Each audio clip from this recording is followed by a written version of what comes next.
I will try to share my experiences with you,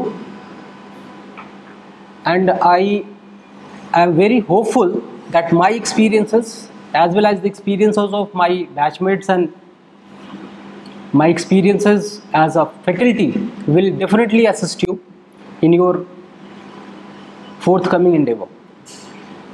All of you are comfortable with English? Should I या हिंदी करें, mix करें, whatever you say, mix करें. Okay, देखिए ये जो scheme है बनाई गई 3 चरणों की, 3 स्टेज. पहला चरण तो आपको पता ही है, that is not selection, that is a rejection procedure. नहीं, रिजेक्ट करना होता है, बल्क में से कुछ लोगों को सिलेक्ट करके मेंस के लिए ट्राई करना होता है. अब आपके पास जैसे ही आप मेंस पास करके भी जैसे आप बैठे हैं, तो आपके दिमाग में 2 तरह की हलचलें चल रही होंगी. एक तो खुशी होगी मेंस क्वालिफाई करने की, और एक ये हलचल होगी कि आगे क्या. सबके साथ होता, हर अभ्यर्थी के साथ होता. तो इस चैलेंज को कैसे फेस करना है, उसमें अगर मैं आपकी कुछ मदद कर पाऊंगा, इसी उद्देश्य से हम ये सेशन कर रहे हैं. आपके जहन में जो भी प्रश्न आए, you are always welcome. You can just raise your hand and ask it. On my part, I will have certain points, certain suggestions, which some of you might be aware of them, some of you might not have been aware of them, because maybe it is your first experience. See, the panel is, the commission has already tested your knowledge, your writing skills. Now the next step is, वो ये जानना चाहता है, आपका एक डैफ है, detailed application form, जिसमें आपने अपनी बैकग्राउंड सारी लिखी हुई है कि मैं कौन हूँ, मेरा नाम क्या है, कहाँ से पढ़ाई की है, मेरे माता पिता क्या करते हैं, मेरी पास्ट एक्सपीरियंसेस क्या है, मेरी हॉबीज़ क्या हैं, ये सारी बातें आपने डैफ में दी, जो पैनल के सामने होगा. व्यक्ति के रूप में वो आपको समक्ष, आप उसके समक्ष प्रस्तुत होंगे इंटरव्यू के लिए. अब वो आपको 2 पैरामीटर से क्वेश्चंस बनाएंगे. ये जो कागज, जो डैफ है, उससे 50% के करीब क्वेश्चन पूछे जाते हैं. इसलिए डैफ को तैयार करना सबसे अहम काम है आपका, क्योंकि उसमें उसकी अच्छी बात क्या है कि आप क्वेश्चंस एक्सपेक्ट कर सकते हैं. इसका कोई सिलेबस तो है नहीं यूपीएससी. आप इकोनॉमिक्स के स्टूडेंट हैं, मैं आपसे साइंस टेक के क्वेश्चन पूछूंगा. आप साइंस के स्टूडेंट हैं, मैं आपसे बैंकिंग पूछ सकता हूँ. तो इस एस्पेक्ट को शायद हम कैटर नहीं कर पाएंगे. मैं इकोनॉमिक्स का स्टूडेंट नहीं हूँ, तो मुझे हिस्ट्री उतनी अच्छी, अगर हिस्ट्री का स्टूडेंट हो तो मेरी हो सकता है इकोनॉमिक्स सब्जेक्ट ही ना रहा हो, ना पढ़ा हो, बैंकिंग नहीं आती हो मुझे. ऐसे प्रश्नों को मैं हल नहीं कर पाऊँगा. कारण क्या है, जो इंटरव्यू की 2 चैलेंज है. सबसे बड़ी, मेंस लिखते टाइम आपके पास 3, 4, 5 मिनट का टाइम आंसर फ्रेम करने के लिए होता है. आप लॉजिकली चीज़ों को सजा पाते हैं, आप सोच पाते हैं. यहाँ समय कितना होता है, कुछ सेकंड्स, 30 सेकंड, 35 सेकंड, 10 सेकंड का पॉज, 1-1.5 मिनट बोलना, अगला क्वेश्चन आ जाता है. और वो भी डाइवर्स फील्ड्स. कभी आपके डिस्ट्रिक्ट का क्वेश्चन पूछेंगे, तो कभी एकाएक वुमेन एम्पावरमेंट में आ जाएंगे, कभी कोई लिंकेज नहीं है. तो आप ये जो हॉपिंग होती है क्वेश्चंस में, इसको केटर करना चैलेंज होगा. तो मेरा सबसे महत्वपूर्ण सुझाव जो होगा आपके लिए, वो ये है कि यू फर्स्ट प्रिपेयर योर डैफ. डैफ आपने जो भरा है उसकी कॉपी रखी होगी, आप है आपके पास. आप अपने नाम से शुरू करें.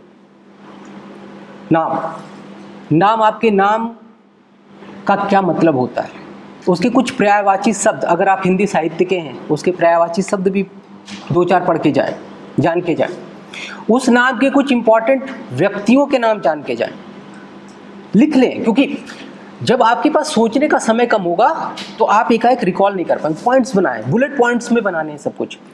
आपको चीज़ों को बिल्कुल बुलेट पॉइंट्स में बनाने, ताकि आप 6 पॉइंट बनाते हैं, 4 बोलेंगे, तब तक वो आपके लिए दूसरा क्वेश्चन प्रस्तुत कर देंगे.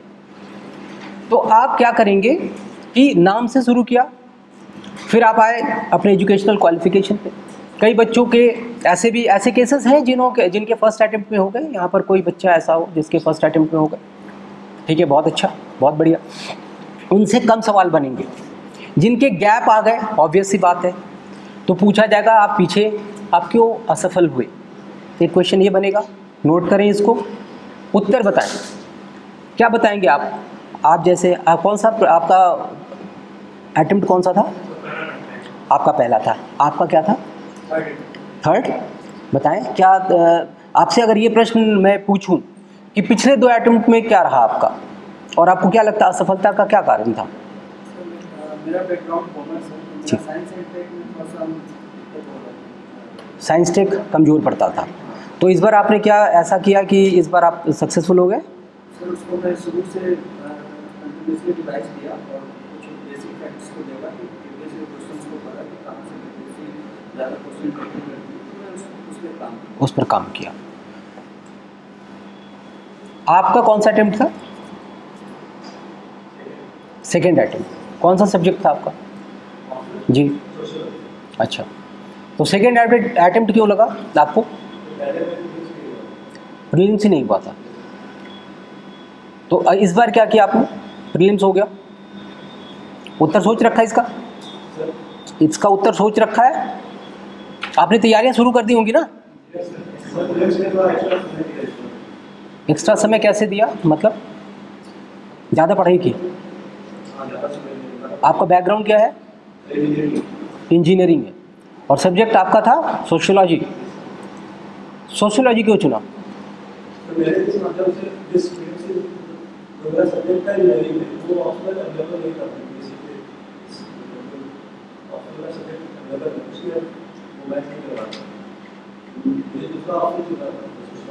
तो जैसे आपको 2 केस स्टडीज मिले यहाँ पर, एक ऐसा कॉमर्स का बच्चा और एक साइंस का बच्चा बीटेक किया हुआ, ठीक, इनसे क्या क्या प्रश्न अपेक्षित हैं? पहला ही वो पूछ सकते हैं कि आपने बीटेक किया, आप प्रशासनिक सेवा की ओर क्यों आना चाहते हैं?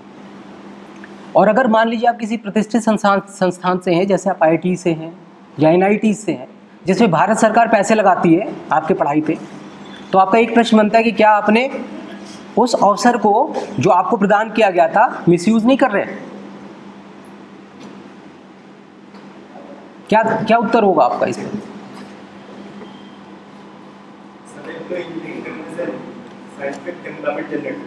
जी, दूसरा ये है कि जो टेक्नोलॉजी जितना हम इंजीनियरिंग के तहत जान पाए उतना हम शायद वो ह्यूमैनिटीज के तहत नहीं जान पाए। तो आप ये कहना चाहते हैं कि जो ह्यूमैनिटीज़ के छात्र हैं उनकी टेक्निकल नो हाउ कम होती है, इसलिए वो अच्छे प्रशासक नहीं होंगे? बिल्कुल सर, मेरा ऐसा बिल्कुल नहीं मानना। उनके परिस्पत में कुछ ज़्यादा टेक्नोलॉजी नॉलेज होता है जो कि हम प्रैक्टिकल। कहाँ आप अप्लाई करेंगे? एक सिविल इंजीनियर है मान लीजिए, और उसको रेवेन्यू डिपार्टमेंट मिल जाता है, तो वो सिविल इंजीनियरिंग को रेवेन्यू में कहाँ लगाएगा, ये बताएं। सर रेवेन्यू में तो मैं प्रश्न नहीं पूछ रहा, मैं एक प्रश्न पूछ रहा हूँ जिसका उत्तर आपको ज्ञात होना चाहिए। आप समझ रहे हैं? तो आप इस तरह के प्रश्नों के लिए अपने आप को तैयार करेंगे कि जो हमेशा डेविल्स एडवोकेट समझते हैं ना, कि प्रतिवादी जो होगा वो क्या चाहता होगा, किस तरह का उत्तर या किस तरह का सवाल आपके सामने रखेगा, उसका उत्तर ढूंढना है। तो आप जिनका बैकग्राउंड साइंस है, बीटेक है, डॉक्टर्स हैं, कॉमर्स बैकग्राउंड के, वो इसके लिए भी अपने आप को तैयार करें। मेरा आशय सिर्फ इतना है, ठीक। डैफ में जैसे आप एजुकेशनल क्वालिफिकेशन के बाद आते हैं कि टाइमलाइन का गैप आ जाए। गैप कैसे? जैसे कई बार 2 प्रयास असफलता, तीसरा प्रयास भी असफल रहा किसी कारणवश, उस पीरियड को कैसे एक्सप्लेन करेंगे? ऐसा कोई छात्र जो कई अटेम्प्ट में असफल रहा, इस बार सफल हो गया? आपका सेकंड था, आप बताएं मैम।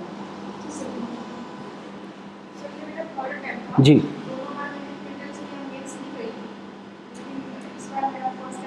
मेंस पहली बार हुआ, दोनों बार प्रीलिम्स और मेंस में आप रह जाती थी। कितने से रह जाती थी? अच्छा, ठीक। तो आप इस बीच में क्या कर रही थी? मतलब आपकी आकांक्षा सिर्फ पीसीएस करने की है, बीपीएससी करने की?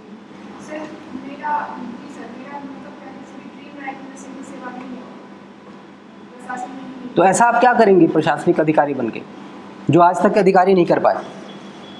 सर मेरा एक उद्देश्य ये रहा है कि मैं सिविल सेवा में जो मेरे कुछ एक्सपीरियंस, एक तो मेरा ये एम भी रहा है कि मैं प्रशासन में आऊँ और जो योगदान है। नहीं, कुछ तो कारण होगा ना प्रशासन में आने। देखिए, एक जो बच्चा होता है शुरू में, उसको तो प्रशासन का कुछ भी नहीं पता होता। नहीं, हम जब बच्चे होते हैं क्लास 7वीं 8वीं 9वीं 10वीं में पढ़ते हैं, तो हमें प्रशासन के बारे में कुछ नहीं पता होता है। सर मेरा जो प्रशासन का है, क्योंकि मैं गांव में रहती हूँ तो वहाँ मैंने प्रशासन की भूमिका को देखा था, जी। उससे मैं इंस्पायर हुई थी, इसलिए मेरा उनकी जैसे एक उदाहरण बताएं। सर मेरा एक पर्सनल अनुभव है जी। कि मेरे दादाजी एक डीलर थे, तो उनसे हमेशा ये सुना करती थी कि एसडीएम साहब हैं, बीओ साहब हैं, सीओ हैं, तो उनकी भूमिका को मैं देखती थी। और जैसे पीडीएस वितरण वगैरह ये सब जो योजना होती है, ज़्यादातर मेरे आसपास ये सब घटित होता था, तो लगा कि नहीं ये उच्च पद है और इसमें समाज में प्रत्यक्ष योगदान है। ये भी मेरा एक ड्रीम था। आपको सिविल सर्विसेज की चुनौतियों के बारे में पता है? एक दो बताएं। सर जैसे आप लोग प्लीज़ नोट करें, ये सारे क्वेश्चंस हैं, नोट करें, इन सब का उत्तर आप बनाएंगे और मैं जो कुछ बोलूँगा वो आपको मदद करेगा उसमें। ये जो क्वेश्चंस हैं डेविल्स क्वेश्चंस हैं, जो आपसे पूछे जाएंगे एज ए प्रतिवाद। काउंटर पॉइंट बना के रखिए, इसका हर चीज़ का काउंटर बना के रखना है। हाँ बताएं। आप क्यों, जैसे मैंने इनसे पूछा कि आप, इन्होंने कहा कि मेरे परिवार में कुछ लोग डीलर्स थे और इन्होंने सुना कि जो अधिकारी होते हैं उनके पास अधिकार है, पावर है, उससे ये प्रेरित हुई कि सिविल सर्विसेज की तरफ जाएं। तो अब उनकी चुनौतियां आप जानती हैं कि एक सिविल सर्वेंट की क्या क्या चुनौतियां हैं? जी सर, उन्हें पहला तो चुनौती ये है कि उन्हें 24/7 अवेलेबल होना पड़ता है। जी, पहली चीज़। अपने कार्य क्षेत्र में जी, कोई भी घटना होती है या फिर कुछ भी ऐसा चीज़, तो उनकी जवाबदेही, जिम्मेदारी उन पे अधिक होती है। जी। ये भी चुनौती है कि उन्हें अपना बैलेंस अप्रोच बनाना चलना होगा। और आप बताएंगे? सर एक जो सबसे बड़ी चुनौती होती है वो पर्सनल लाइफ और प्रोफेशनल लाइफ के बीच में बैलेंस। बहुत एक्सीलेंट पॉइंट है, प्लीज़ नोट करिए इस पॉइंट को। सबसे बड़े, और ये महिलाओं से ये प्रश्न सबसे ज़्यादा पूछा जाता है, आप पारिवारिक और व्यावसायिक यानी पर्सनल और प्रोफेशनल लाइफ में कैसे बैलेंस करेंगी, स्पेशली जब वो मैरिड हों। तो ये एक मेजर प्रॉब्लम, और इसका एक आंसर, कोई लेडी, कोई मैरिड लेडी है? Anyone who is married? चलिए अनमैरिड है, फोर्सिबली कि नियर फ्यूचर में आप marriage, after joining the services you get married, how will you manage this pressure of 24/7 and your family has certain expectations? Yes sir, पहले तो मतलब marriage के before मैं ये चीज़ों को इंश्योर करूँगी कि जो सामने वाले हैं वो इस चीज़ को समझें। मैं अपना देखिए, पहली चीज़ मैं यहाँ पे आपको टोकूंगा एक बार। शादी के बारे में जब भी प्रश्न पूछा जाए तो इन्होंने एक शब्द का इस्तेमाल किया, मैं इंश्योर करूँगी। क्या शादी सिर्फ आपके निर्णय पर आधारित है? नहीं, तो आप इंश्योर कैसे करेंगे? ठीक, पहली चीज़। तो ऐसे स्वीपिंग बातें, ऐसे स्वीपिंग वर्ड से बचना चाहिए। मैं कोशिश करूंगी, इंश्योर नहीं कर सकते आप, क्योंकि सामाजिक दबाव, आर्थिक परिस्थितियां, सामाजिक परिस्थितियां, अगला पक्ष क्या चाहता है, इन सब के दबाव के बीच आपको एक डिसीजन मेकिंग करनी पड़ेगी। तो स्वीपिंग स्टेटमेंट से हमेशा बचें, इंश्योर नहीं। आगे बोलिए जी। सर की मतलब इस चीज़ को मेरे जो जॉब का नेचर है उसको समझें, और जो फैमिली का टाइम है और मेरा प्रोफेशनल टाइम है, दोनों को वो मतलब डिवाइड करके उसको मैनेज करने की कोशिश करूँगी। कैसे? वही तो करेंगे, वो तो आइडियल सिचुएशन हो, करेंगी कैसे?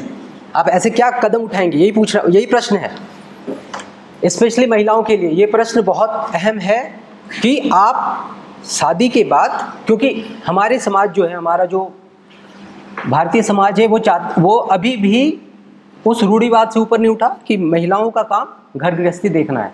तो वो उस एस्पेक्ट से कैसे आप अपने आप को दूर कर पाएंगे, कैसे बैलेंस बनाएंगे? हाँ सर, आप बताएं।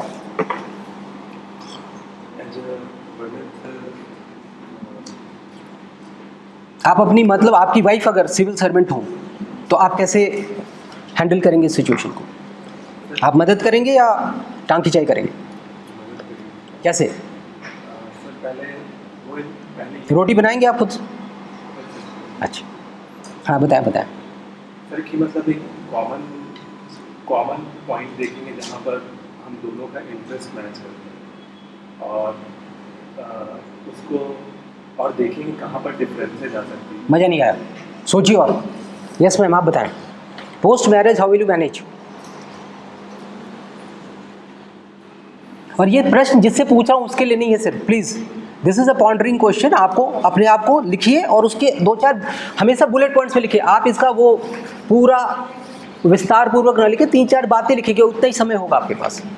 हाँ सभी सोचिए प्लीज़, मैं सबके पास आऊँगा, छोड़ूंगा किसी को नहीं, बख्शूंगा नहीं, जिसको बोलते हैं ना बख्शूंगा नहीं किसी को। ऑफिशियल वर्क के केस में तो मुझे खुद ही हैंडल करना होगा जी, और जब फैमिली की बात आएगी तो कहीं ना कहीं एक परिस्थिति देता हूँ। अब देखिए, मैं एक आपको एक ये सिचुएशनल क्वेश्चन दिया, ये सिचुएशनल क्वेश्चन कहते हैं कि आपको एक ऐसी स्थिति में डाल दूं, आपका एक सबॉर्डिनेट है, वो बेचारे छुट्टी मांग रहा है, ठीक, उसके यहाँ उसकी बिटिया की शादी है, बड़ी ओकेजन है उसके लिए, उसके जीवन का बहुत बड़ा, वो आपका एक बहुत ही विश्वस्त और बहुत काम करने वाला कर्मचारी है, और अभी सीएम साहब की मान लीजिए विजिट होने वाली है आपके यहाँ, और उसके बगैर शायद आपको तकलीफ होने वाली, तो उसने छुट्टी की अर्जी दी, आप उसकी छुट्टी ग्रांट करेंगे नहीं करेंगे? एक सिचुएशनल क्वेश्चन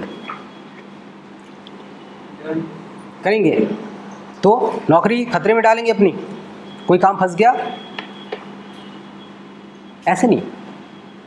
कौन बताएगा? आपसे ही पूछ रहा हूँ। हाँ, अभी नाम नहीं पता इसलिए सॉरी। हाँ आप बताएं जी। हाँ बताएं, आप बताएं, कोई दिक्कत नहीं, फिर उनसे पूछ लूँगा। हाँ बैठ के बताएं जी।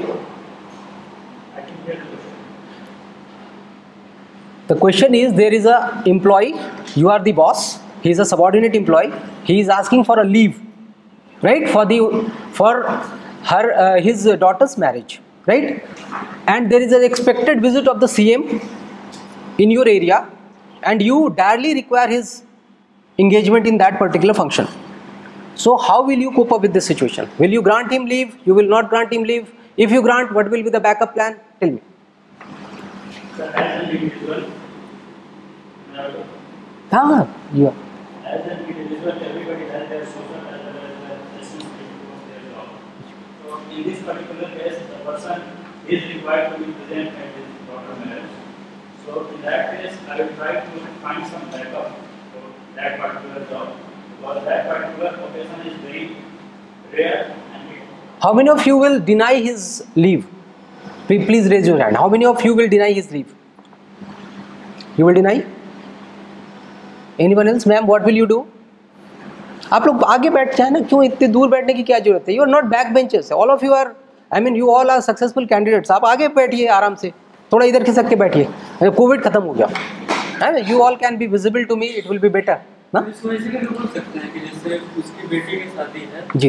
ये उसके जीवन का एक बहुत महत्वपूर्ण दिन है, जी। उसका उपस्थित होना वहाँ पे उसका बहुत जरूरी है। जी यहाँ सीएम आ रहे हैं, जी तो यहाँ पे काम का रिस्पॉन्सिबिलिटी उसके जगह पर कोई दूसरा विश्वसनीय आदमी है तो नहीं है ना आपके पास, नहीं है, ये तो समस्या है, नहीं है। तो काम का सर यहाँ हाँ बताएं। सर वो एक्चुअली फर्स्ट ट्राई करेंगे कि कोई ऑप्शन हमारे पास हो, कि विश्वसनीय व्यक्ति हमारा दूसरा हो, तो उनको उनके नहीं है। अगर वो नहीं है तो हमारे सबॉर्डिनेट है, उनके काम हमको अच्छी तरह से पता है, और उनके जाने से क्या होगा, हमें काम का लोड बढ़ जाएगा। इसके अलावा और कुछ नहीं सकता, क्योंकि आपका क्या कारण होगा उनकी छुट्टी ग्रांट नहीं करने का? ज़्यादातर आपके जो यहाँ पे जो साथी हैं वो सारी छुट्टी देने को तैयार हैं, बहुत लार्ज हार्टेड हैं। Why you are so not kind hearted? Tell me. Sir जैसे सीएम आ रहे हैं जी, तो वो यूजुअली किसी योजना किसी चीज़ को या तो मॉनिटर या कुछ ऐसा वो करने के लिए आ रहे हैं जी। उस टाइम पे अगर वो मेरे सबॉर्डिनेट हैं, वो किसी स्कीम किसी चीज़ में वो इन्वॉल्व हैं तो जी, और उनके ना रहने से कभी कभी कोई कुछ पूछा जाता है, फिर जवाबदेही हो जाती है तो वहाँ पर नहीं रहते हैं, तो एक टाइप का हमारे एरिया डिस्ट्रिक्ट इंस्टीट्यूशन पे बहुत बड़ी रिस्पॉन्सिबिलिटी हो जाएगी कि मतलब एक बड़े हुए। इसका एक काउंटर पॉइंट आपसे पूछता हूँ, क्या आप उसके सुपीरियर अधिकारी हैं? आपको आपके मातहत काम करने वाले लोगों की फाइलें आपके थ्रू जाती होंगी, आपको उस बारे में कुछ ज्ञात नहीं? यानी कि पूरा डिपार्टमेंट एक आदमी पर बेस्ड है? नहीं।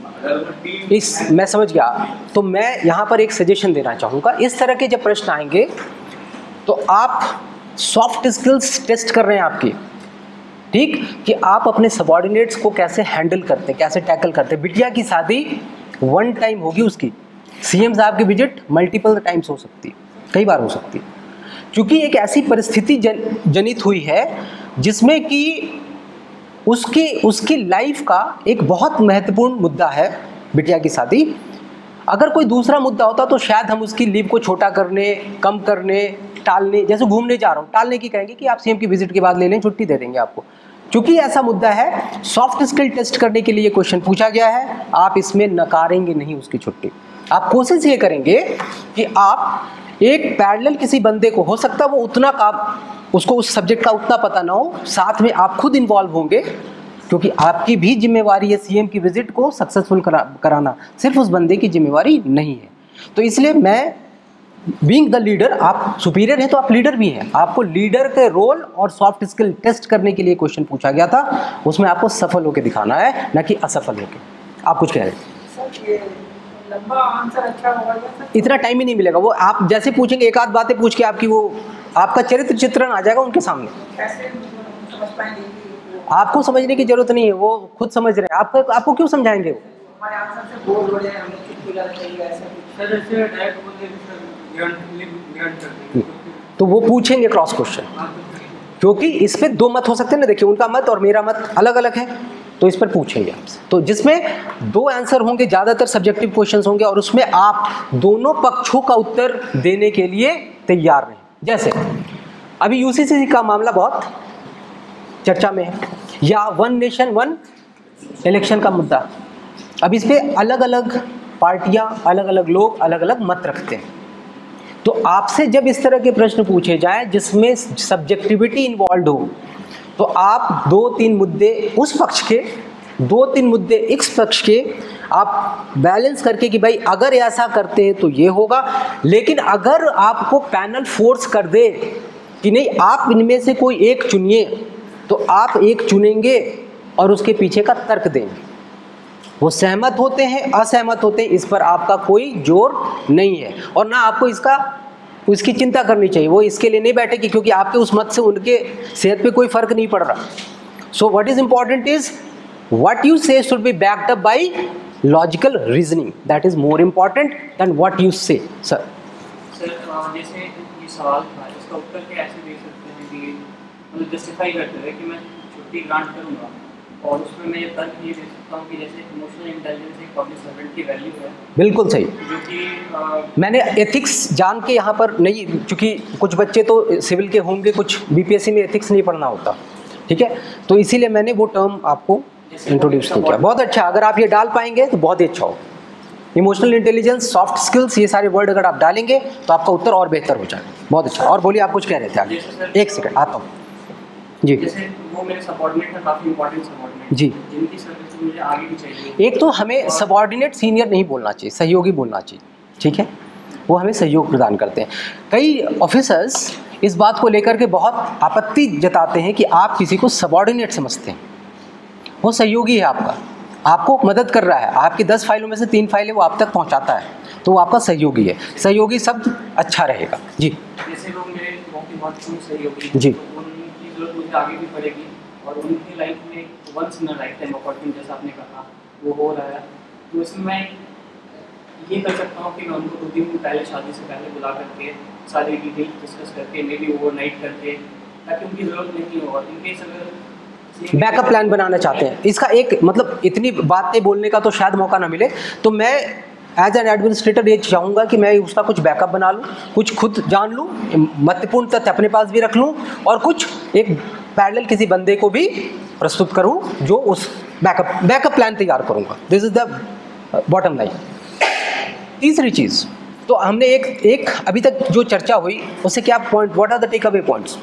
पहला, पैनल डैप से जो क्वेश्चन पूछना शुरू करेगा तो नाम पहली बात हो गई, एजुकेशनल क्वालिफिकेशन दूसरी बात हो गई। अगर आप जिस भी सब्जेक्ट को एज ऑप्शनल लेते हैं और सपोज करें जैसे उनका बीटेक था और उन्होंने सोशियोलॉजी ऑप्ट कर लिया, तो एक प्रश्न बनता है स्वाभाविक सा कि आप साइंस के और बीटेक करके आप सोशियोलॉजी पे कैसे आ गए? तो उनके पास एक उसका जवाब उन्होंने सोच रखा है या संजोग से उनके पास ऐसा जवाब है कि भाई ये ऑप्शन बीपीएससी प्रोवाइड नहीं करता, तो मेरे पास नहीं था लेने का, तो मुझे कोई ना कोई तो चुनना, तो मैंने सोशियोलॉजी चुन लिया। ठीक, यही बोलेंगे आप। लेकिन अगर ऐसा हो कि मैंने 11वीं और 12वीं की परीक्षा साइंस से दी, मतलब आईएससी किया और आगे साहित्य ऑप्ट कर लिया, इसका प्रश्न का उत्तर, कोई साहित्य का विद्यार्थी यहाँ पर, क्या उत्तर होगा? सॉरी एक सेकंड, आप कुछ कहना चाहते हैं? Sorry sir, I was saying that कि in the questions of leaves जी, हम एक पॉइंट ऐड कर सकते हैं कि for every person there is a link official और लिंक ऑफिशियल अवेलेबल। नहीं, there is always a scarcity of manpower in government. This is one of the defects of our system, except for those services which are of emergency nature, जैसे railway, जैसे hospitals जो 24 hours की duty लेते हैं, वहीं पर थोड़ा सा कुशन होता है, बाकी कहीं कुशन नहीं होता। तो आपके पास हमेशा डर्थ ऑफ एम्प्लॉयज़ रहती है, ना कि एक्सेस ऑफ एम्प्लॉयज़। तो और आप एक चीज़ और जानिए, अगर मतलब आप दूसरा पक्ष ही बोलना चाहते हैं कि मैं तो नहीं दूंगा, मेरे लिए my job is more important and being a civil servant I prefer this, then एक सेंटेंस आपको बता देता हूँ। आप ये कह सकते हैं right, leave is not a right. This is the first statement written in the rule books कि leave is not a matter of right, it cannot be claimed, it can be granted, it cannot be claimed. लेकिन आपको जिनके साथ काम करना है उनकी परिस्थितियों को समझना होगा, अदरवाइज आप उनकी प्रोडक्टिविटी रिड्यूस कर देंगे, डिमोटिवेट हो जाएगा बंदा। और आपने देखा है कई बार पुलिस फौज में छुट्टियों की वजह से कत्ल तक हो जाते हैं, राइट? तो हमें उस चीज़ को ध्यान में रखते हुए कि वो डीमोटिवेट ना हो जाए, क्योंकि वो हमारे लिए एक एसेट है, तो मैं उसको एज एसेट ही रखना चाहता हूँ, उसको डीमोटिवेट नहीं करना चाहता, तो मैं जरूर ग्रांट करूँगा छुट्टी बैकअप प्लान के साथ। ठीक है, हाँ जी, आप कुछ कह रहे थे? हाँ, साहित्य, हाँ, आपका नाम क्या हुआ जी? कर्ण, अच्छा, हाँ मैं समझ गया, करण मतलब वही ना, करण, अच्छा, र बीच में लगाते हैं, वो उर्फ वाला नहीं लगा, अच्छा ठीक है, बताएं। अच्छा, आप में से कितने लोग ने ये डिसाइड कर लिया कि क्या पहनेंगे? मॉक टेस्ट एक बार उस कपड़े में जरूर दे देंगे, मॉक इंटरव्यू देने जाएंगे एक बार उस कपड़े में, दूसरों की नज़र से, यानी मॉक टेस्ट के पैनल से जरूर इसको वेटिंग करा लें कि आपने ठीक कपड़ा पहना है कि नहीं। ठीक है, कुछ चीज़ें आपको अच्छी लगती हैं, आपके मित्रों को अच्छी लगती हैं, ज़रूरी नहीं कि एक फॉर्मल पैनल को भी अच्छी लगे, तो वो एक बार मॉक उस ड्रेस में जरूर कर ले जिसमें आप प्रपोज कर रहे हैं इंटरव्यू दें। हाँ, इंग्लिश लिटरेचर से आप, तो हिंदी से बोलिए। सर, साहित्य होता है वो समाज का एक दर्पण होता है। मैं ये पूछ ही नहीं रहा sir, what is my question कि आप साइंस कहाँ साहित्य पर कैसे आ गए? वही मैं बता रहा था कि साहित्य दर्पण होता है समाज का। अच्छा हाँ, आगे बोलिए। इससे क्या है, साहित्य से हम समाज को कुछ भी जान सकते हैं, और सर पार्टिकुलर मेरा इंटरेस्ट साहित्य था, कहानी हो, ये यो किताबी टाइप हो गया, थोड़ा और अच्छा कीजिए, कोई सपोर्ट करे भाई इसको, इनके उत्तर को, कि साहित्य दर्पण है वो सब। आप देखिए ये सब आपको पता है, ये मुझे बताने की जरूरत है, सब किताबों में लिखा हुआ साहित्य समाज का दर्पण है। अब जैसे ही बोलेंगे बोले ये सब किताबी बातें मत करिए। हाँ जी क्यों तंग करेंगे आपको? देखिए आप हर बोर्ड कोऑपरेटिव नहीं होता, आप इसके लिए, और वो तंग नहीं करते, वो आपकी नर्व स्टिक करते। मैं अपना एक एग्जाम्पल बताता हूँ। मैं उत्तराखंड की पीसेस में बैठा था, मेरी चेयरमैन लेडी थी, ठीक। उस समय बिहार और झारखंड का सेपरेशन ही हुआ था, फर्स्ट पीसीएस की बात कर रहा हूँ, फर्स्ट उत्तराखंड की का जो पीसीएस था उसमें प्रश्न था सारे बिहारी रिक्शा क्यों चलाते हैं? सारे बिहारी रिक्शा क्यों चलाते हैं? मतलब दिल्ली में उनका ये आशय था, मैं तो दिल्ली से गया था, तो सारे बिहारी रिक्शा क्यों चलाते हैं? दिल्ली में इस तरह का ही कुछ प्रश्न था कि दिल्ली में ज़्यादातर रिक्शा चालक बिहारी क्यों हैं, इस तरह का कुछ आप इसको ऐसे फ्रेम कर लीजिए। कौन कौन लोग बिहार से हैं? ये भगवान, अरे नहीं ऐसा थोड़ी है, कुछ बाहर के भी हो सकते हैं। तो भाई ये प्रश्न आपके लिए है, बताएं एक एक करके। हाँ बताएं मैम, उसका उत्तर क्या होना चाहिए, फिर मैं अपना उत्तर बताऊंगा। Sir as per my understanding ये एक पॉइंट ऑफ व्यू है कुछ खास लोगों का, तो मुझे लगता है कि सारे बिहारी रिक्शा चलाते हैं, क्योंकि नहीं आप बोलते जाइए। This is not universal, this is not true, क्योंकि अगर आप बिहार के लोगों को देखें तो दिल्ली में वो ब्यूरोक्रेसी को भी सर्व कर रहे हैं और डिफरेंट सेक्टर्स में भी अपना कॉन्ट्रीब्यूशन दे रहे हैं, लेकिन अगर कुछ खास लोगों के नजरिए से देखें तो वो इस कारण से होता है क्योंकि वो शायद उनकी अप्रोच नहीं है कि वो उस ब्यूरोक्रेट तक पहुंच सके, तो इसीलिए उन्हें लगता है कि वो सिर्फ। बहुत अच्छा, बहुत ही अच्छा, I really appreciate your answer. Yes ma'am. उनके आंसर में एक चीज ऐड जी, कि जो लोग रिक्शा चला रहे हैं वो जो बिहार में जिनके पास लैंड नहीं है, वो एग्रीकल्चर में इन्वॉल्व नहीं है, वो लाइक लेबर है, तो वो यहाँ के उनके पास ये बढ़िया, गुड पॉइंट, नोट करिए, नोट करिए, these are the points. Yes ma'am, anything you would like to say, बताइए। ऐसा मतलब देखा जाता है कि बिहार इन टर्म्स ऑफ बहुत सारे सेक्टर्स में लोअर है इंडेक्सेस में। हाँ हाँ, नहीं वो तो उन्होंने तो एक फैक्ट बताया कि भाई wherever you see the rickshaw pullers and the auto drivers whatever what they meant, their crux was basically what she wanted to know was why there is exodus of, exodus समझते हैं ना, पलायन, exodus of manpower specially the lower strata from Bihar to that area और any other part, say Mumbai, Delhi, whatever, why that phenomena is there, that is what the question. Yes sir.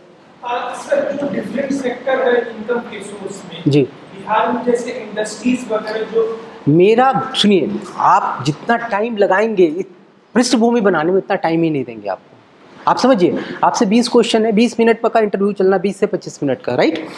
3 members और 1 chairman, कितना पड़ता है? 4 लोग 5-5 minute, 5 minute में कितने प्रश्न पूछेंगे? 4-5 इतने पूछे। तो आप ये समझिए कि कितना प्रश्न बन पाएगा और कितना उत्तर के लिए आपको समय मिलेगा। इस हिसाब से मैं इसीलिए पॉइंटर्स बनाने की बात कर रहा हूँ। आप बैकग्राउंड में ही गंवा लेंगे समय, आपका मूल्यांकन सही नहीं हो पाएगा। आप समझिए, आपसे जितने प्रश्न पूछे जाएंगे हो सकता है एक गलत हो जाए, दूसरा सही हो जाए और उसको कंपनसेट कर दे। एक अच्छा इंटरेक्शन ज़्यादा जरूरी है। आपसे कम क्वेश्चन पूछे जाए तो ये मत समझिए कि बहुत अच्छा हो गया इंटरव्यू, कुछ पूछा ही नहीं, हो सकता है कुछ असेसमेंट ही नहीं कर पाए, राइट। तो आप पॉइंटर्स बनाएं, लंबे लंबे बैकग्राउंड के, जैसे इन्होंने बोला 3 बातें बोली कि उनके का नज़रिया है, आप इसको दूसरे तरीके से देखिए। ब्यूरोक्रेसी देखिए, जुडिशियरी देखिए, आप दिल्ली के उस समय और कोई, हाँ आप कुछ बताना चाहें? आप लोगों के पास कोई आंसर नहीं है? अरे परसों एग्ज़ाम है 10 अक्टूबर से, अरे परसों ही है मेरे लिए तो। हाँ जी, जो पॉइंट्स ऐड हो रहे हैं प्लीज़ ऑल ऑफ यू लिखिए उसको। मेरा ये सी दिस इज नॉट, हाँ सर इसमें मेरा भी वही पॉइंट था, एक पॉइंट वही था कि सारे क्षेत्र में है, जो अनुपातिक रेशियो में अगर देखा जाए तो सभी क्षेत्र में है, और जो अगर जैसा नजरिया है उसमें सर जो अनस्किल्ड लेबर होते हैं वही इन सब। ठीक, बढ़िया, एक ये भी पॉइंट है।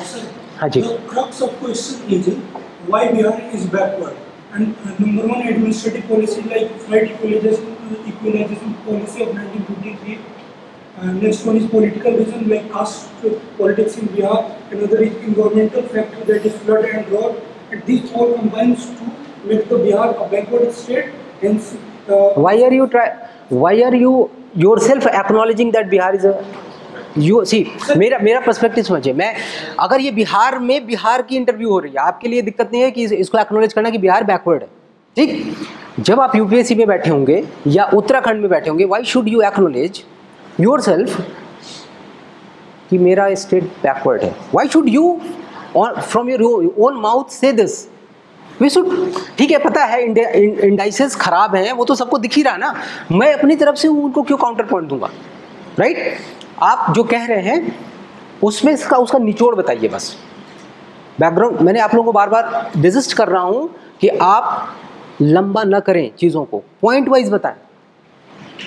हाँ बताओ सर। पहले तो ये बोल सकते हैं कि सारे नहीं, अधिकतर बिहारी रिक्शा चालक होते हैं, इसके कुछ कारण है कि शिक्षा की कमी। आप क्यों उनकी बात को सपोर्ट कर रहे हैं? नहीं होते, नहीं होते, सारे बिहारी रिक्शा चालक होते हैं। What are you saying? हमें इसी चीज को प्रेजेंट करना, काउंटर करना है। वो चाहती यही थी कि मैं उसको काउंटर करूं, लेकिन with cogent reasons, that was the idea. वो थोड़ी मुझे एम्बैरस करने के लिए नहीं पूछा जाता ऐसा क्वेश्चन, ये आपको ऐसी जगह पे हिट करना होता है जो आप काउंटर कैसे करेंगे। हाँ बताएं प्लीज जी। Right right are small marginal farmers are there, yeah. एक पॉइंट सब मिस कर रहे हैं, अब मैं सुनना चाहता हूँ। Yes ma'am, yes tell me. हाँ एक सेकंड आता हूँ। Yes, I want everyone to get a chance at least to speak out, that will be better. हाँ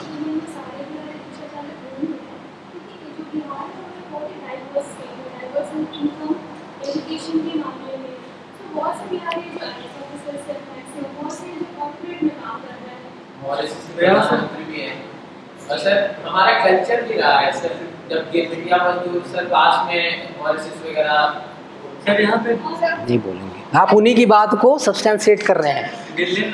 हाँ बताएं, फिर आपके पास आता हूँ। हाँ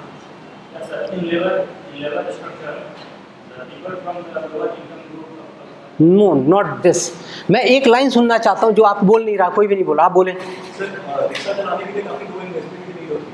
no no no no no no no no, ये सब नहीं, आपको कुछ बोलना है। मैं अभी आपको मेरा भी उत्तर सुनाऊंगा अभी थोड़ी देर में, मैंने भी तो दिया होगा ना, मैंने भी दिया होगा। आता हूँ जी।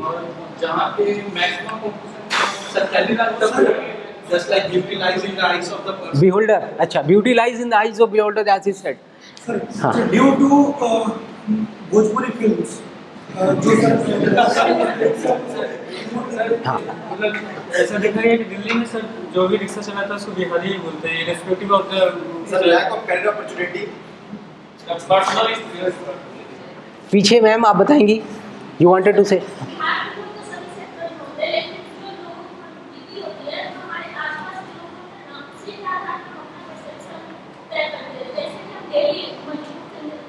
Yes. This point was very important.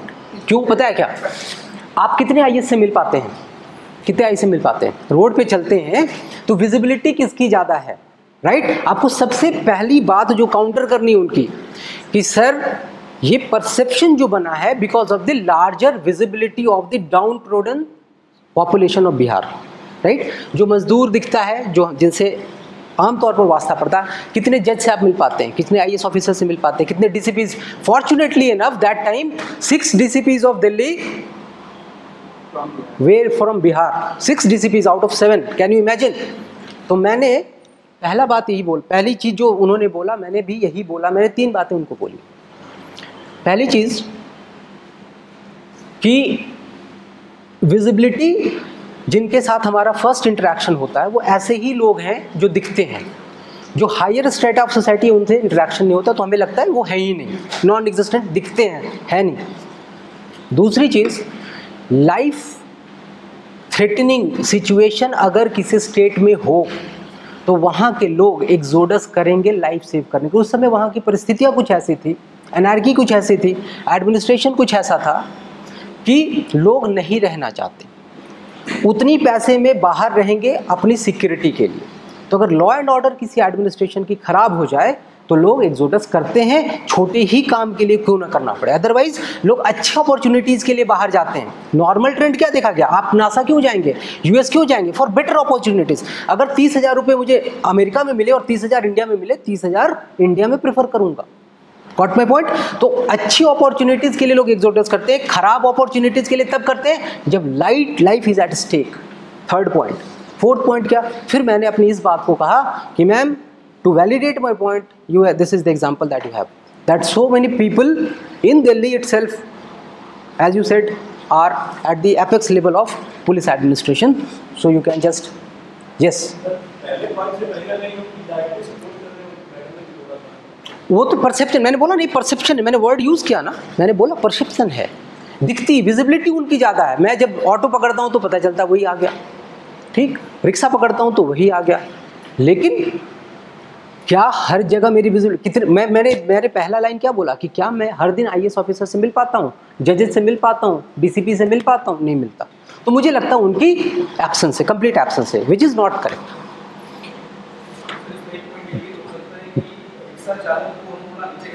हाँ हाँ बिल्कुल बिल्कुल, work is work, work is worship, बिल्कुल बिल्कुल कर सकते हैं आप, कर सकते हैं, लेकिन आपको पता ही है जब टेंस सिचुएशन होता है और इस तरह के मतलब पॉइंटेड क्वेश्चंस आते हैं तो थोड़ी सी दर्द होती है ना, तो दर्द दिया जाएगा और दवा आपको खुद ही ढूंढना है। Got the point. ऐसे क्वेश्चन आपसे नहीं पूछेंगे, क्यों पूछेंगे आप वहीं के, लेकिन पूछ सकते हैं दूसरे तरीके से। मेरा क्या कहना था, why this I gave you this example, because आपको हमेशा ऐसे सिचुएशन में डाला जाएगा जिसमें आप एग्रावेट हो, चीज़ें आपको लगे कि बहुत बुरी हो गई, अब मैं क्या करूं, मेरे पास कुछ नहीं। हर चीज़ के पॉइंटर्स बनाएं, बार बार रिपीट कर रहा हूँ, ठीक। एजुकेशनल क्वालिफिकेशन पर वो देख लिया, गैप वाला देख लिया, एजुकेशनल क्वालिफिकेशन में हॉपिंग देख ली हमने कि क्यों चेंज कर रहे हैं आप। अपनी एजुकेशन के 12th तक की अगर आपने साइंस से किया तो प्लीज़ एक बार पन्ने पलट जरूर लें, आपसे कोई डिटेल्ड एनालिसिस नहीं मांगेगा। अगर आप इकोनॉमिक्स से आए हैं, आप और किसी सब्जेक्ट के हैं, अपने ऑप्शनल के कुछ चीज़ों को जरूर पलट के जाएं। ऑप्शनल पर बहुत इम्फेसिस होता है बोर्ड का, वो पूछते हैं क्वेश्चन, और जब अगर उनको ऐसा लगे कि आप लगातार उसी चीज़ को कर रहे हैं, मतलब मैं हिस्ट्री से ही पढ़ता जा रहा हूँ और हिस्ट्री मेरा ऑप्शनल रहा, तो अब मुझे माना जाता है कि मैं ज्ञाता हो गया हूँ।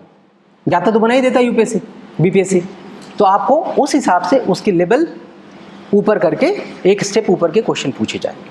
ऑप्शनल हो गया, ठीक। फैमिली आपसे पूछा जाएगा, जैसे किसी ने कहा मेरे पिताजी किसान हैं, आपकी फैमिली बैकग्राउंड के बारे में मैं बात कर रहा हूँ, डैफ से उठाकर अभी बातें हो रही हैं डैफ की, डैफ में ये सारी चीज़ें लिखी होती हैं। आपने बोला मेरे पिताजी किसान हैं या मेरे पिताजी सरकारी अधिकारी या कुछ भी पूछा। जैसे एक एग्जांपल लेता हूँ, आपने लिखा कि मेरे पिताजी किसान हैं, मैं किसान, अपने आप को आपसे पूछेंगे आप जब किसान हैं और आप पढ़े लिखे हैं, जैसे मान लीजिए सपोज एक हाइपोथेटिकल सिचुएशन, उनके पिताजी किसान हैं और वो बीटेक हैं, तो एक प्रश्न स्वाभाविक सा बनता है कि आप एक पढ़े लिखे आदमी हैं, तो आपसे जब भी पूछा जाए बोले हाँ जी, मैं जब मेरे पास समय होता है ना तो मैं अपने माता पिता की मदद करता हूँ खेती में। और ये प्रश्न सबसे ज़्यादा जब हम लोग राजस्थान PCS या UP PCS का जब लेते हैं तो राजस्थान के बहुत सारे बच्चे आते हैं उस PCS में मॉक देने। तो कृषि प्रधान जो भी स्टेट होगा तो वहाँ पे ज़्यादातर लोग बोलते हैं मेरे पिताजी तो किसान हैं, और पता चला भाई साहब वो खुद बीटेक हैं। तो एक स्वाभाविक सा प्रश्न पूछा जाता है कि आपने कभी सॉयल हेल्थ कार्ड सुना है, क्या होता है, सुना है? तो आपने अपने पिताजी की इनकम को बढ़ाने के लिए या और हमेशा कहेंगे जी जब भी मुझे समय मिलता है तो मैं अपने माता पिता की खेती में मदद करता हूँ। तो बोलता कैसे मदद करते हैं, तो बताएगा सब मैं जब जाता हूँ तो मोटर ऑन कर देता हूँ। ये कौन सी तरह की मदद हो गई? आप एक बीटेक हैं, वो मोटर ऑन तो कोई भी कर सकता था, एक अनपढ़ आदमी भी कर सकता था। प्रश्न ये है कि आपके पढ़े लिखे होने का आपके पिताजी के जीवन स्तर के ऊपर होने से किस तरह की लिंकेज है, ये कौन बताएगा कि आप एक किसान के बच्चे हैं तो आपने क्या कंट्रीब्यूट किया, या जो भी प्रोफेशन है उस पर क्या कंट्रीब्यूट। हाँ जी सर, मेरे पापा शॉपकीपर हैं जी, तो उनको जैसे ही कोविड आया तो कैशलेस पैसा, मैंने उनको सिखाया कि कैसे स्कैनर लगाया जाता है, बढ़िया, बहुत ही अच्छा पेमेंट किया जाता है। उनको मैंने ये भी सिखाया कि कैसे आप व्हाट्सएप पे ही सारे ऑर्डर ले सकते हैं और वैसे ही बहुत बढ़िया। अब एक तो अपॉर्चुनिटी आपको मिल गई कोविड में तो आपने कर लिया, ऐसे नहीं मिलती तो ऐसी अपॉर्चुनिटी तो क्या करते? अरे बहुत ही अच्छा, बताएं मैम, आप बताएं कुछ, आप चुपचाप बैठिए। फिजियोथेरेपिस्ट, ओ गॉड, चलिए एक डॉक्टर मिल गया भाई। सर जैसे तो why you are first question again same repetition. तो आप फिजियोथेरेपी और linkage between administration and physiotherapy, please you have the answer, you have prepared this answer, thought of, बताइए। हाँ बताइए, सुनिए भाई सभी सुनिए, this can be lead to you. हाँ जी, तो इसी के साथ में जैसे मेरे फ्रेंड्स वगैरह थे तो इसी की प्रिपरेशन कर रहे थे, तो जब मैंने उनको जारी करते हुए देखा तो एक उत्सुकता जागी कि इसमें क्या है, और थोड़ा बहुत मैंने देखा उस टाइम फ्री टाइम में अपने, तो इंटरेस्ट जागा मेरा, मुझे लगा कि अगर मैं which is a more noble profession, a doctor और a bureaucrat? This is the question, which is a more noble profession? Both? क्यों नहीं कर सकते? अच्छा जी, हाँ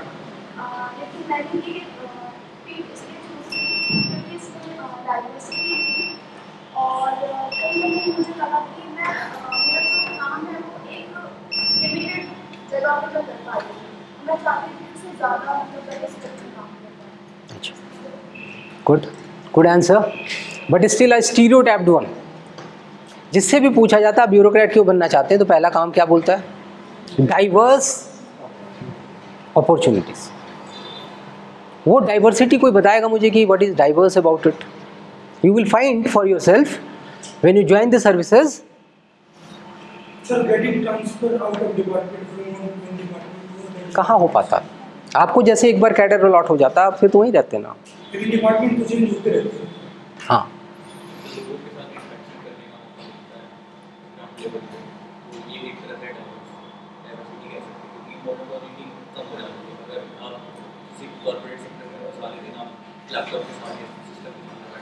ठीक है, बढ़िया। अच्छा, कभी हेल्थ डिपार्टमेंट में आपका ट्रांसफर हो सकता है, कभी आपको वीडियो भी बनाया जा सकता है, डिस्ट्रिक्ट डेवलपमेंट ऑफिसर भी बनाया जा सकता है, तो उसमें जैसे सिटी प्लानिंग और कभी हेल्थ में आप अपना कैसे, या एजुकेशन में भी आपको ट्रांसफर। तो आप 3-4 मुद्दों को जैसे भी आपने जस्टिफाई किया, ये स्टीरियोटाइपिंग मत किया कीजिए कि मुझे डाइवर्स अपॉर्चुनिटीज़ मिलेंगी। तो अगर एक आध दो बातें आप इसको सब्सटेंशिएट करने के लिए बोल पाए, क्योंकि हर बच्चा यही बोलेगा, सुन के कान पक जाता है। मैं अपनी एक्सपीरियंस खुद बता रहा हूँ, जिससे पूछो sir diverse opportunities, job security, this that, वही 5 जैसे लगता है जैसे किसी किताब से पढ़ के आ गए। आप अपना कुछ डिफरेंट टोन सेटअप कीजिए। जैसे आप कोई कुछ कह रहा था, सॉरी मैंने इंटरप्ट कर दिया। हाँ मैं बोल रहा था कि जैसे ब्यूरोक्रेसी में मैं एज ए जर्नलिस्ट काम करने को मौका मिलता है, जैसे मैडम का ये स्पेशलिस्ट फील्ड की जर्नलिस्ट स्पेशलिस्ट का भी हम बोल सकते हैं, तब तो उनको आंसर देना और मुश्किल होगा। नहीं, किसी ऑप्टेड, भाई वेल थॉट डिसीजन होता है ना कि मैं डॉक्टर बनूंगा, it is a well thought decision. ऐसा तो नहीं कि आउट ऑफ द ब्लू आप सोच लेते हैं, तो वो उनके लिए मोर ट्रबलसम हो जाएगा आंसर करना।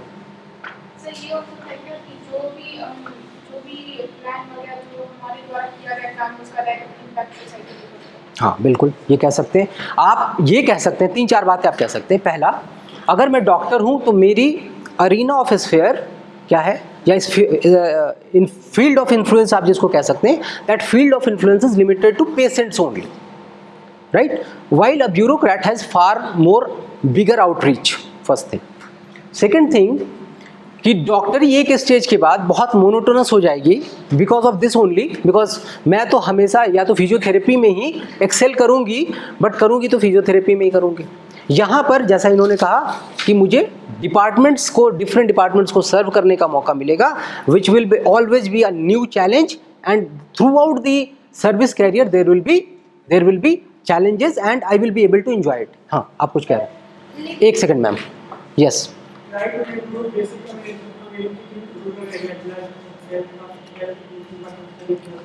अच्छा, एक प्रश्न मैं हर मॉक में पूछता हूँ, मैं आपको पहले बता दूँ क्या पूछता हूँ कि भाई आपका चयन, सभी पूछते हैं लेकिन मैं उसको दूसरे तरीके से पूछता हूँ, क्योंकि ये भी मुझसे किसी ने पूछा था कभी और बड़ा डिफिकल्ट होता है इस क्वेश्चन का आंसर देना, तो मैं आपको थोड़ा सा बता दूं।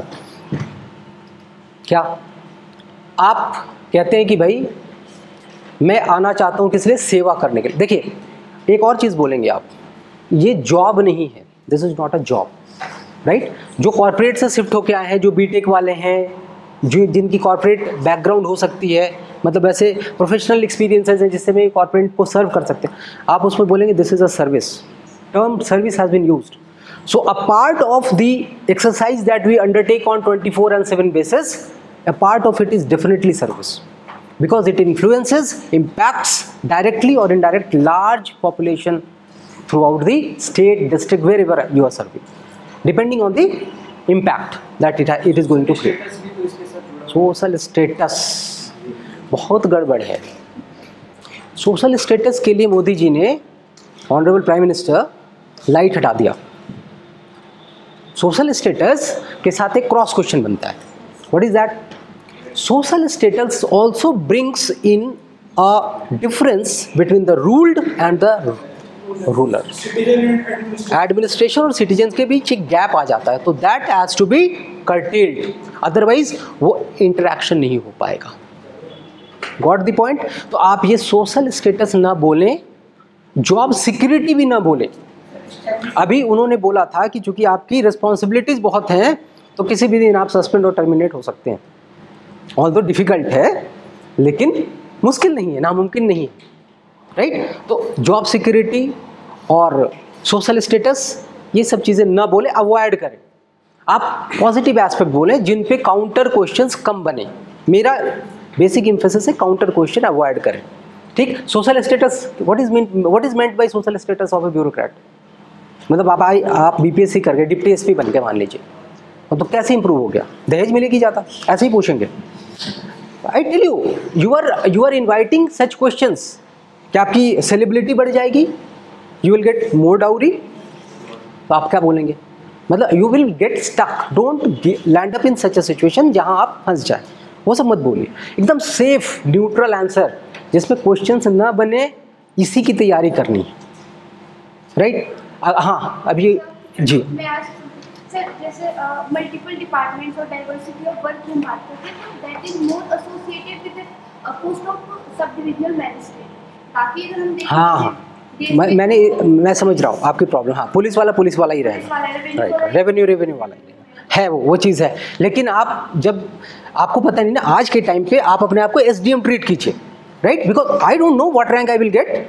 I am here for the best rank, that is for SDM, and over there the job profile is such that I will be able to serve different departments. Why are you saying? अच्छा, हाँ, this leads DAF में ये भी तो भरते हैं. हाँ, yes sir. अगर मैं नागरिक नगर पंचायत में ज्वाइन करता हूँ तो डिपुटेशन पे या प्रमोशन में मेरी ग्रामीण विकास हो सकता है, नहीं हो सकता? सर, जैसे नगर विकास विभाग में ज्वाइन करते हैं एमईओ के पोस्ट पे, अगर हमको वीडियो या फिर उसके ऊपर वाला पोस्ट, डायरेक्टर वाले पोस्ट पे जाना हो ग्रामीण विकास विभाग में, जा सकते हैं नहीं जा सकते हैं? मतलब 16 या 17 साल बाद प्रमोशन के बाद, यही क्वेश्चन है सर. डेपुटेशन जाना, इस पे प्रमोशन या डेपुटेशन लेकर जाना का मतलब क्या है? देखिए, डेपुटेशन क्या होता है? डेपुटेशन में अक्रॉस द बोर्ड, मतलब डिपार्टमेंट का कोई कॉन्सेप्ट नहीं होता वहाँ पे.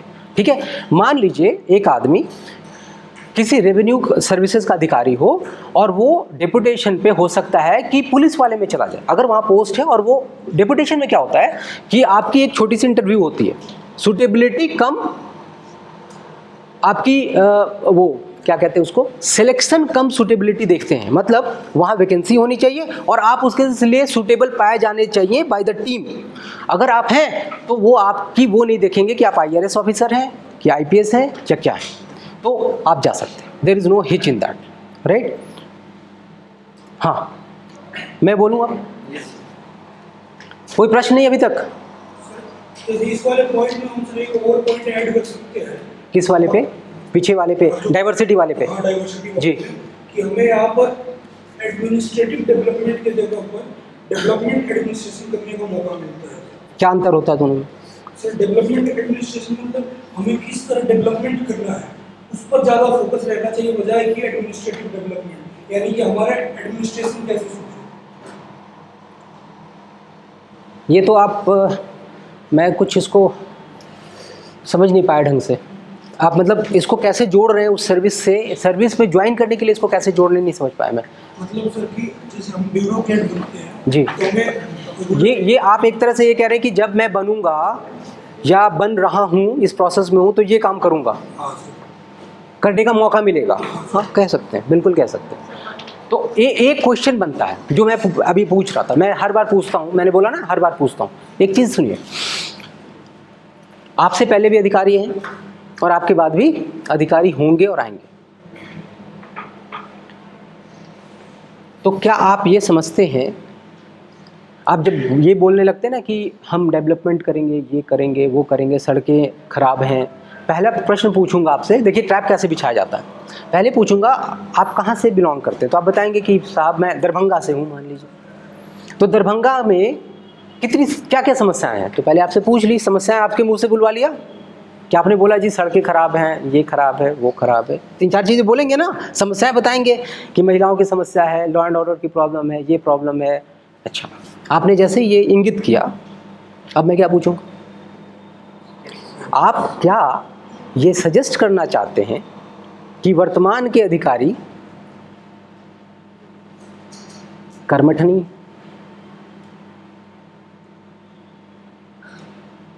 उत्तर 1 मिनट सर, आप कुछ बोल नहीं रहे। हाँ बोलिए, जोर से बोलिए। Sir, project officers are capable but challenges are very big. Then my next question, what extra mile will you walk or take which they have not taken? लीजिए, बता दिया आपको, बता आता हूँ, I am coming to you. Yes भाई, आपके पहले के बेचारे वो भी तो अधिकारी इसी प्रोसेस से बेचारे वो भी तो पास के होके ही आए हैं, और सब इसी होप और उम्मीद और आकांक्षा के साथ आते हैं कि मैं जब जाऊँगा तो बस सिंघम टाइप का ही कुछ करके आऊँगा। होता क्या है, आता हूँ, just give me a moment. क्या होता है, अभी भी रोड वैसे ही रह गई। इसका उत्तर सोच समझ के दीजिएगा, अगला फिर पूछूंगा इसके बाद का भी एक क्वेश्चन। हाँ रुकिए, आप बोलिए पहले। हाँ बोल लीजिए। बिल्कुल देना चाहिए, अपने बात को सब्सटेंशिएट करने यही बोलना पड़ेगा आपको, यही लाइन ऑफ एक्शन होगा इसका यही काट होगा कि हर आदमी उतना इन्वॉल्व होकर काम नहीं करता। मैं उनके जैसा, हमारे कुछ आदर्श अधिकारी हैं जिनसे मैं बहुत प्रेरित हूँ, मैं उनके आदर्शों पे चलने का प्रयास करूँगा, इंश्योर नहीं करूँगा, राइट, क्योंकि दिक्कतें हैं, चुनौतियाँ हैं एडमिनिस्ट्रेशन में, उसको दूर करने का मैं प्रयास करूँगा। तो प्रयास करूँगा तो हो सकता है मैं शायद अपनी, अगर आप सभी कम एज के हैं, अपनी यूथ, अपनी नो हाउ, अपनी बैकग्राउंड, अपनी अच्छी स्किल्स के कारण शायद मैं उनसे बेहतर कर पाऊंगा, ऐसी उम्मीद है।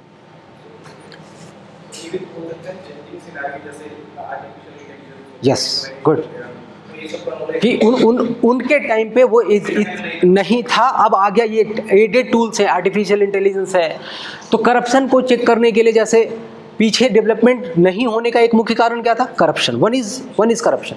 तो करप्शन के लिए सबसे बड़ा टूल क्या है फाइट करने का, राइट। तो हम बोलेंगे चूंकि हमारे जनरेशन को ये एडवांटेज मिली है, 3 एडवांटेज है मेरे साथ साहब। मैं पहले तो कम उम्र का हूँ, एनर्जेटिक हूँ, और एक ऐसे युग में पैदा हुआ हूँ जो driven by AI and digital world.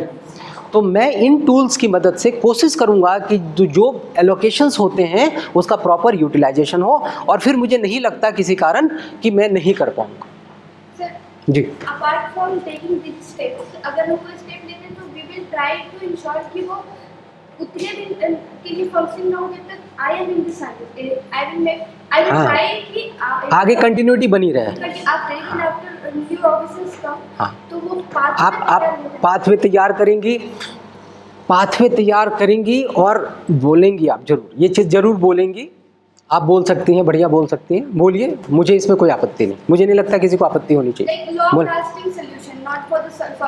Yes. तो नहीं, आप एक बार मान लीजिए कि एआई को डिजिटाइज कर देंगी फाइलों को, तो हो गई ना, उसको कोई फिर अगली बार फाइल तो चलेगी तो डिजिटल मोड में ही चलेगी ना, तो अपने आप ही हो जाता है। अब उसको फिर अगर कोई आए ऐसा ही इतना कड़ा डिसीजन ले ले कि नहीं मुझे अब सब चीज़ें फिर से फिजिकल फॉर्म में चाहिए, तब दिक्कत आएगी। अदरवाइज यस, आप कुछ कह रहे हैं सर। ये नेगेटिव में जाएगा कि अगर ऐसा बोलेंगे कि पिछले वाले ऑफिसर जो थे वो सारे योग्य थे, बस शायद इच्छा शक्ति उतनी नहीं होगी काम करने की जो मैं लेके। दूसरों पर टिप्पणी करने से बचना है, अपनी शक्तियां बतानी है, दूसरों की कमियां नहीं बतानी, कभी भी नहीं करना। हमें ये कभी नहीं करना कि उसमें ये कमी थी, योग्यता थी, लेकिन वो इच्छा शक्ति कम थी, हम क्यों बोले, हमें क्या मालूम। उनकी परिस्थितियां, कई बार मैं आपको बताऊं, जब आप सर्विस ज्वाइन करेंगे, अभी जो आपकी एंथुजियाज्म है और आपकी जो एक्सपेक्टेशन है, आप सोचते हैं कि आपको, जैसे आपने सोचा है, आपके दिमाग में आया होगा कि ये अधिकारी शायद और जोर लगाता तो शायद को अच्छा कर रहा था। हो सकता है इसमें कुछ हद तक सच्चाई भी हो, लेकिन कई बार परिस्थितियां ऐसी होती हैं। आप एक बहुत, आपको मालूम है ना, आप पूरी एडमिनिस्ट्रेशन के सबसे लोएस्ट रैंक पे बैठे होंगे, ऑफिसर हैं आप, सबसे निचले तबके के ऑफिसर हैं, आपके ऊपर सारे हेवी वेट्स बैठे हैं, समझ गए आप, जनप्रतिनिधि बैठे हैं, जन भावनाओं का ध्यान रखना है, लॉ एंड ऑर्डर मेंटेन करना है। मतलब मान लीजिए कहीं पर कोई ऐसी फसाद क्रिएट हो जाए किसी डिसीजन से, जिससे जितना फ़ायदा आपने सोचा था उसका बदला उल्टा नुकसान हो जाए, तो आप रुकेंगे ना उस डिसीजन को लेने से, टालेंगे ना उसको कुछ दिनों के लिए। तो ऐसी स्थितियां आ सकती हैं, इसलिए हमें हमेशा डिजिस्ट करना है इस चीज़ को कि अगला योग्य नहीं था। हम हमेशा कोशिश ये करें कि उस समय शायद उनको उस अनुकूल परिस्थितियां नहीं बन पाई, उन्होंने प्रयास किए होंगे, हम बेहतर प्रयास करेंगे, हमारी ये एडवांटेज है इस एज की, ये बताइए। हम कभी भी नकारात्मक सोच लेके दूसरों के बारे में ना जाए। हाँ सर, एक और चीज उसमें जो चैलेंजेस, सबसे पहला क्वेश्चन डिस्कस हुआ था, चैलेंजेस बिफोर आईएएस ऑफिसर और सिविल सर्विसेज। ये एक पॉइंट क्या हो सकता है कि sometimes they want to work but they buckle down under political pressure और समथिंग लाइक दैट। अभी ये सिचुएशनल क्वेश्चन आपसे वही पूछेंगे, आपको ये मौका ही नहीं देंगे बोलने का, ये क्वेश्चन आपसे आएगा। अभी कैसा सिचुएशनल क्वेश्चन बोलेंगे, भाई एक कर्मचारी है और काम नहीं करता, रिश्वत लेता है, आपने उसके ऊपर दंडात्मक कार्रवाई की, विभागीय कार्रवाई की, करते हैं, रूल है, रूल बुक्स के हिसाब से आपने काम किया।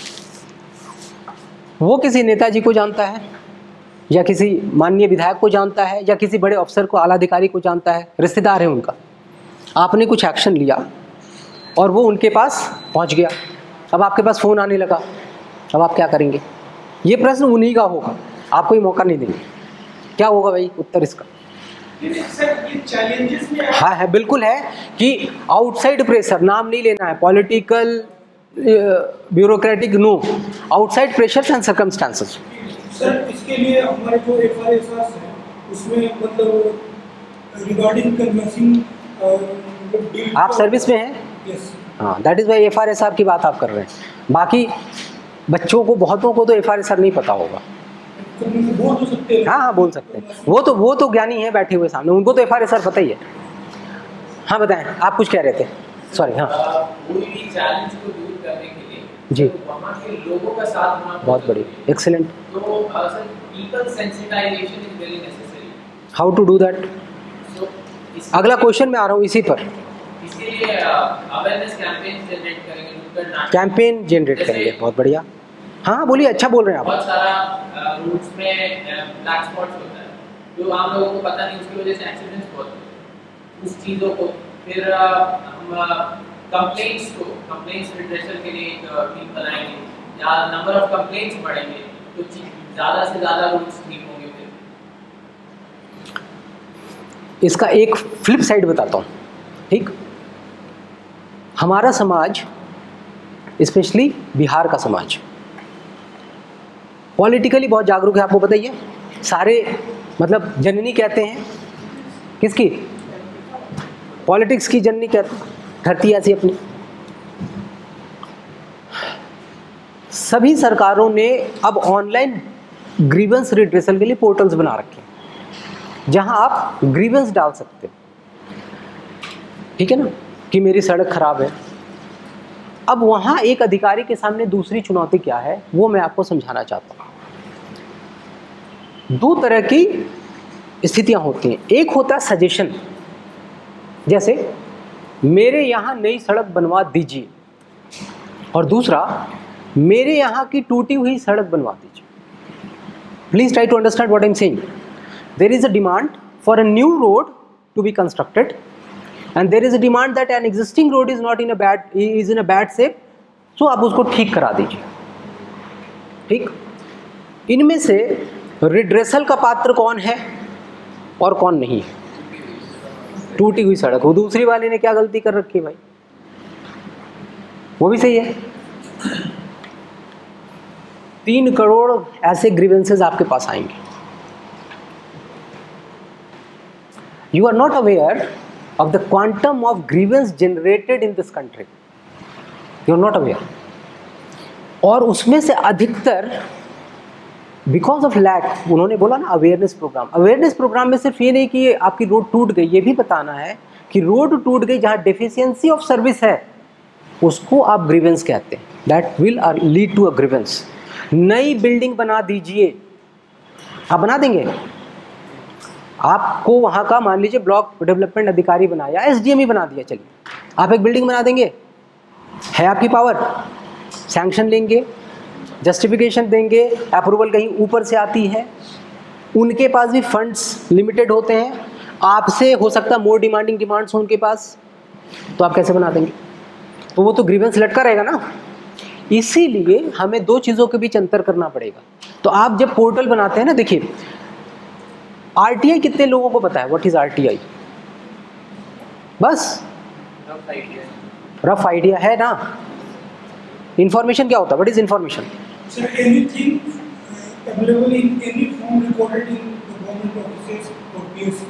Okay, recorded. If I say I want a train from A to B, I want a train service from A to B, कब चलाएंगे आप ये गाड़ी? Is it an information? No, sir. Why?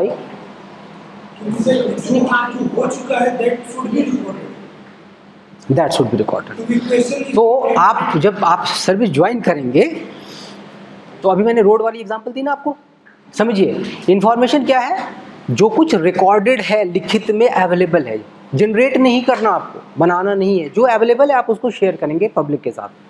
RTI act 2005 का section 2F है जो information को define करता है।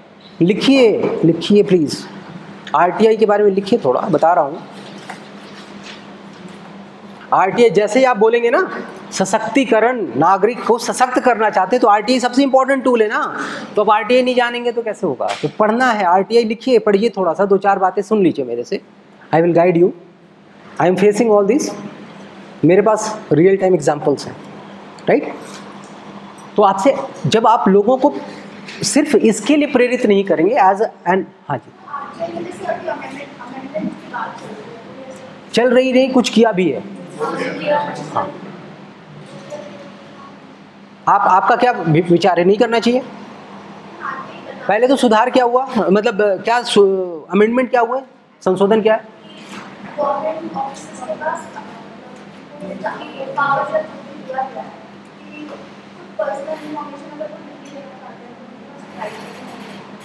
अच्छा, आप, हाँ, आप कोई कुछ कह रहा था, हाँ आप बताइए क्या अमेंडमेंट है? पढ़ के जाएंगे please. Amendment to RTI act, note कीजिए, पढ़ के जाएंगे। हाँ हाँ, बोलिए जी। बिल्कुल, सबसे अहम बात यह है कि उनकी पहले जो सैलरीज और पर्क्स थे वो, हाँ, वो सुप्रीम कोर्ट के जैसे कॉन्स्टिट्यूशनल बॉडीज़ की, जितने कॉन्स्टिट्यूशनल बॉडी के हेड्स हैं उनके जैसा था, उसको अब सबऑर्डिनेट कर दिया, यानी सरकार उनकी सैलरी एक एम्प्लॉय के जैसा बना दे उनको, भारत सरकार के एक अधिकारी के का स्तर हो गया उनका, जो उचित नहीं है। ठीक, वो आप कह सकते हैं, इस पर पुनर्विचार करने की जरूरत हो सकती है, आप कह सकते हैं, लेकिन उनका प्रश्न कुछ और है। हाँ जी,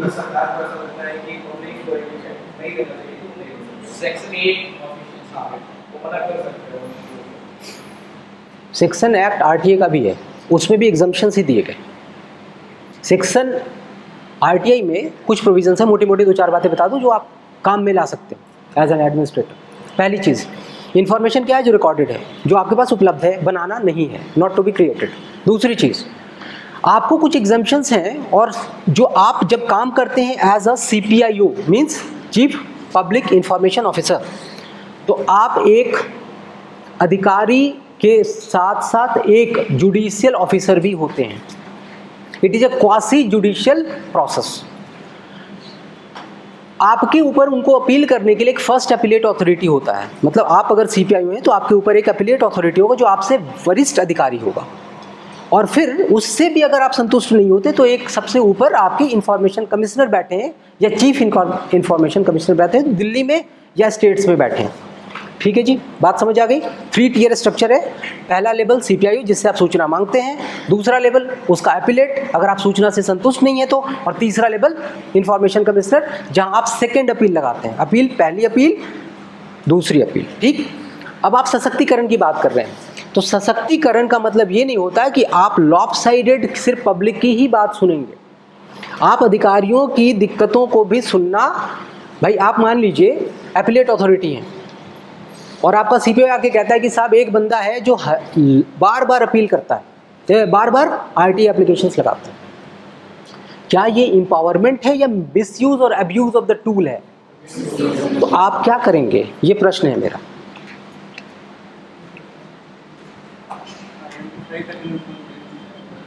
कौन बोल रहा है? तो आप क्या करेंगे? आपके पास पावर है? पावर है आपके पास? क्वासी जुडिशियल प्रोसेस है, आपके पास पावर नहीं है। आपके पास यही पावर है कि सूचना मना कर दीजिए या दे दीजिए। अभी जो मना करने वाली जो स्थिति आई है वो डेटा प्रोटेक्शन एक्ट, अभी तो बिल है, एक्ट बन जाए तो प्रोटेक्शन एक्ट के प्रोविजंस के हिसाब से उसको उसके साथ अलाइन किया गया है। तो आरटीआई जब भी बोलेंगे तो उसका फ्लिप साइड भी आप जानेंगे। मैं आपको फ्लिप साइड बता रहा था, पॉजिटिव तो आप पढ़ लेंगे, उसकी फ्लिप साइड क्या है कि उसका अब्यूज़ होता है, लोग एक्सटॉर्शंस करते हैं, उसको एक as a political tool use करते हैं, परेशान करने के लिए, अधिकारियों पे दबाव बनाने के लिए इसको एक टूल के रूप में भी इस्तेमाल किया जाता है। ये आपको ज्ञात होना चाहिए। ठीक है, क्या आरटीआई में ली गई सूचना एविडेंस के तौर पर कोर्ट में दे सकते हैं?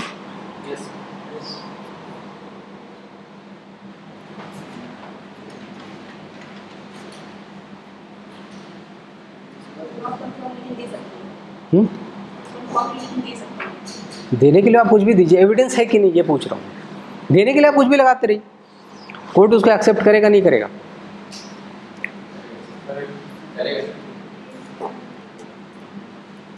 पता करिए, पहले सोचिएगा इस बताऊंगा। चलिए डैफ तक पहुंच गए, अगला जी। सिटीजन एम्पावरमेंट है, उसमें हम लोग सोशल ऑडिट बता सकते हैं? जी फिर से बोलिए सर। जो सिटीजन एम्पावरमेंट है जी, इसमें क्या हम लोग सोशल ऑडिट के बारे में बात कर सकते हैं? सोशल ऑडिट क्या होता है सर? जब कोई भी जैसे रोड बना, पंचायत लेवल से बात करके वहाँ लोगों को बता के भाई काम ऑडिट कर सकते हैं और देखो कि कुछ करप्शन तो नहीं हो गया इसमें। आपको इसकी कुछ चुनौतियाँ पता है सोशल ऑडिट की? किसी को सोशल ऑडिट की चुनौतियाँ पता है? कोई सरकारी नौकरी में हो या किसी के पिताजी हो? सोशल ऑडिट की पब्लिक अवेयरनेस नहीं है। अच्छा ठीक, दूसरा सिर्फ यूज होता है, अब्यूज भी होता है? अब्यूज भी होता है। आप जब भी कोई कानून बनाते हैं अच्छी नीयत से बनाते हैं। आरटीआई बनाई किस लिए गई थी? अच्छी नीयत से, ट्रांसपेरेंसी, करप्शन को चेक करना, ये उसके मेजर एम्स थे।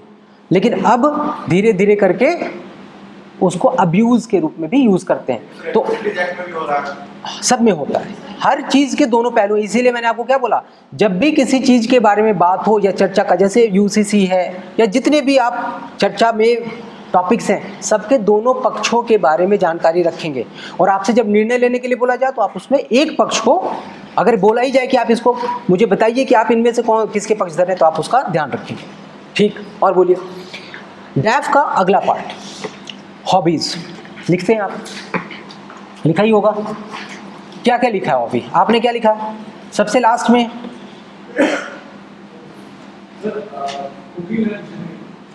Cooking, strange, very good boy, cooking things, good.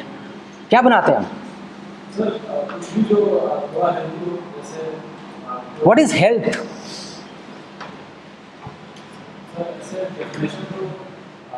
नहीं पता होना चाहिए, पता होना चाहिए। अभी बताता हूँ, मैं बताता हूँ आपको, अभी बताऊँगा। What is health? क्वेश्चन आ गया ना। जैसे आप कुकिंग बोलेंगे कुछ क्वेश्चंस पूछे जाएंगे आपसे। बोलते आप क्या बनाते हैं? आप कैजुअल तरीके से ऐसे ही बोलेंगे कि साहब मैं तो ये बनाता हूँ, हेल्दी चीज़ बनाता हूँ। बोलते गार्बेज फूड भी होता है, तो उसमें गार्बेज क्या होता है, कोलेस्ट्रॉल क्या चीज़ होती है, लिखिए भाई साहब, आपके लिए बता रहा हूँ, प्लीज़ राइट डाउन। कोलेस्ट्रॉल क्या होता है, लिपिड प्रोफाइल क्या होता है, bad cholesterol, good cholesterol, controversy क्या है, ट्राइग्लिसराइड्स क्या है, फैटी एसिड्स क्या है, what is the difference, why protein is so important, glycaemia किसकी डेफिशिएंसी से होता है, ऐसे ऐसे क्वेश्चंस। समझ गए मैं क्या मेरा पॉइंट समझ गए आप, कि जब आप खाना और हेल्थ जैसे ही दोनों वर्ड यूज करेंगे तो कुछ इसके लिए भी तैयार हो जाए, तो बना लें उसको, उसमें कोई बहुत मुश्किल काम नहीं, मिल जाएगा। ठीक, आगे बताइए, आप हेल्दी खाना बनाते हैं। Health is a state of mental and physical both, right. बढ़िया, खूब अच्छा, बढ़िया, आपको आता है, उनको बता दीजिए आप, you can guide, he is although your competitor but still he deserves. हाँ, टेल मी, और आगे क्या खाना बनाया, फिर खाना बना दिया, हेल्दी बना दिया, फिर जैसे बनाते क्या है?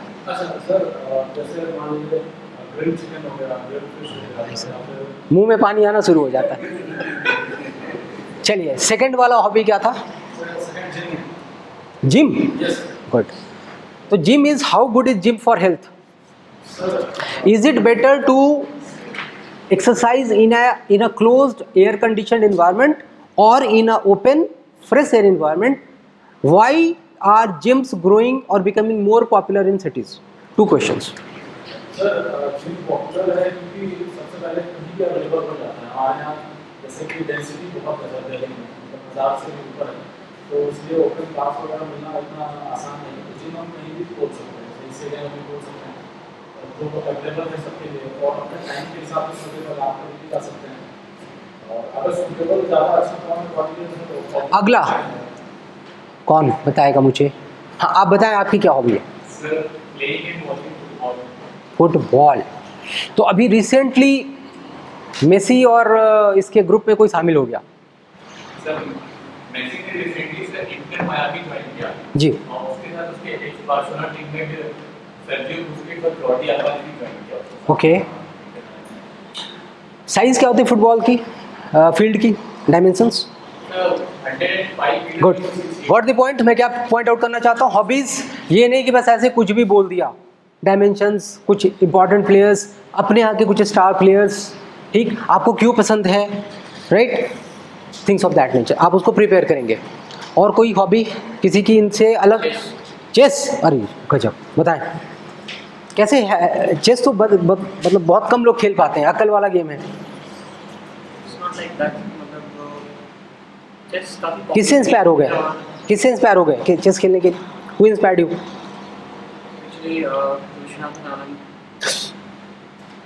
एपेक्स, और नीचे वाला कोई नहीं मिला? कोई नियर एंड डियर वंस को देख करके सीखा एंड उनकी, ठीक है, बढ़िया, चेस हो गया। और कोई हॉबी में?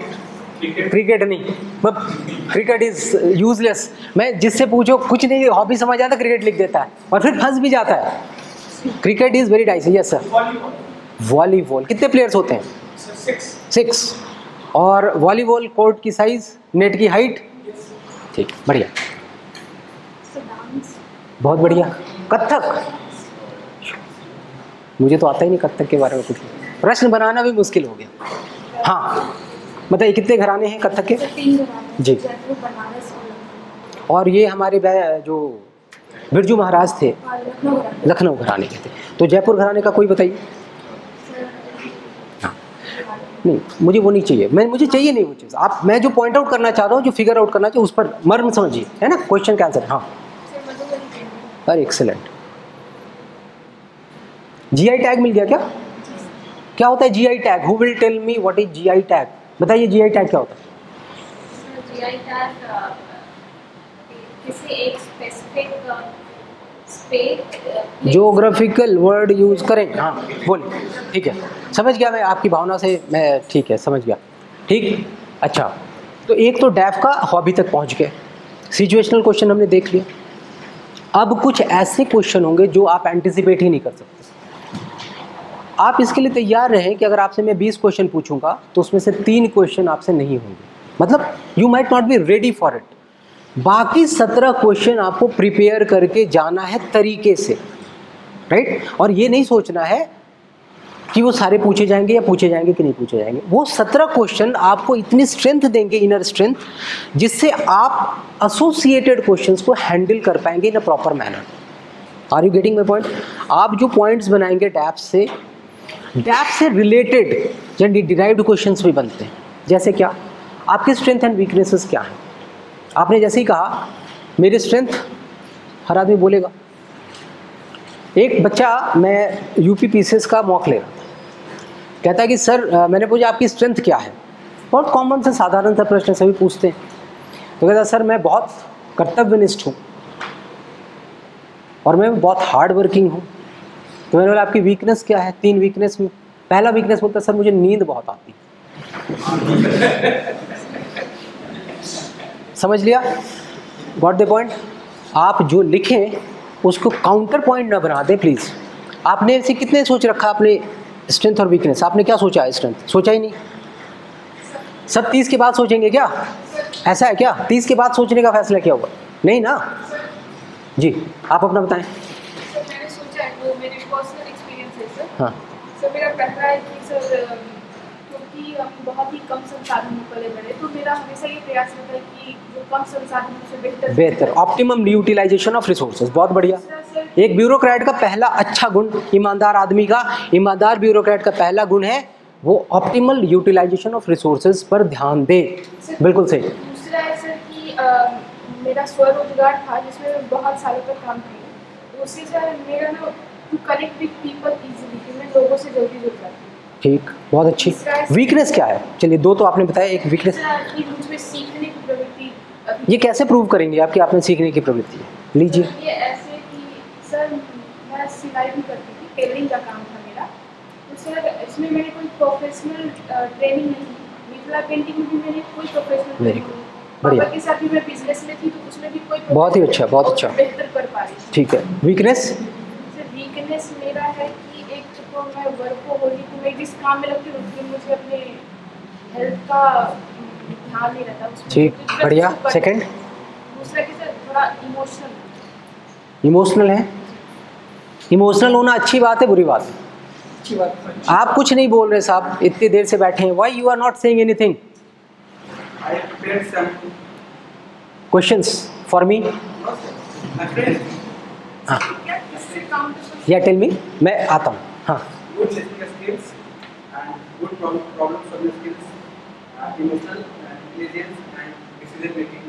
इम्प्रूव कीजिए। ऐसे नहीं, ऐसे बोले जो दिल से आता हो।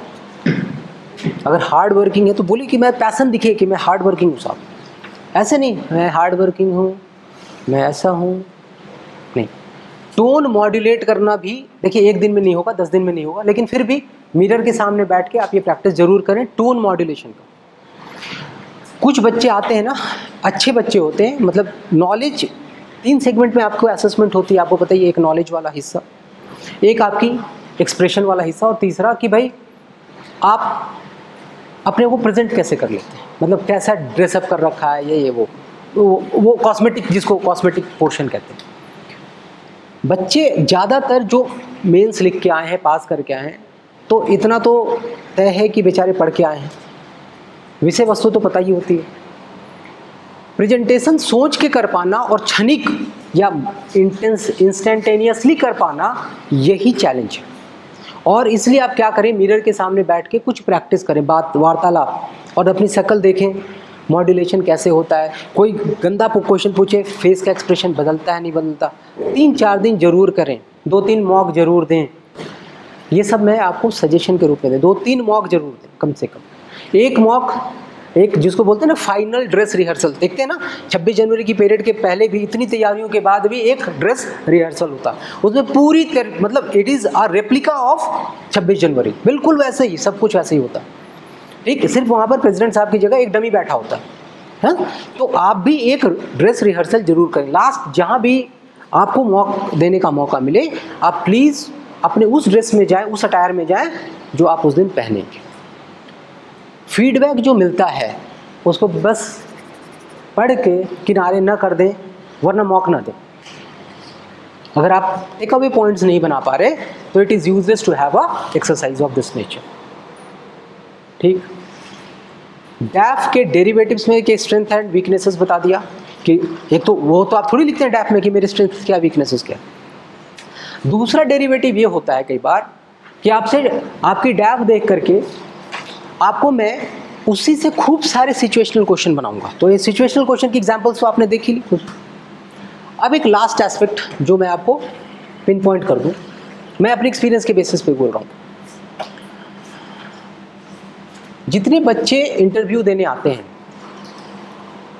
उनमें से कई बैठते भी नहीं है ठीक से। क्यों? आदत नहीं होती। ठीक है, हम कैसे बैठे हैं, सी रिलैक्स मोड में, वहाँ कैसे बैठना, अटेंटिव मोड, आदत ही नहीं। 3 घंटे को जिस एक स्ट्रेच में जिसको बैठने की आदत नहीं है वो 3 घंटे के पेपर में क्या होता है 1.5 घंटे में बोल जाता है। क्यों? आदत ही नहीं। तो आप 20 मिनट तक, मोटा मोटा 20-25 मिनट एक पॉस्चर में बैठकर मिरर के सामने वार्तालाप जरूर कर लें 2-3 बार। उससे आपको अपनी खामियां, अपनी खूबियां सब पता चलेंगी। आपको दिखेगा कि मैं ठीक से बैठता हूं कि नहीं, ठीक से बोलता हूं कि नहीं, ठीक से प्रेजेंट कर पाता हूं कि नहीं।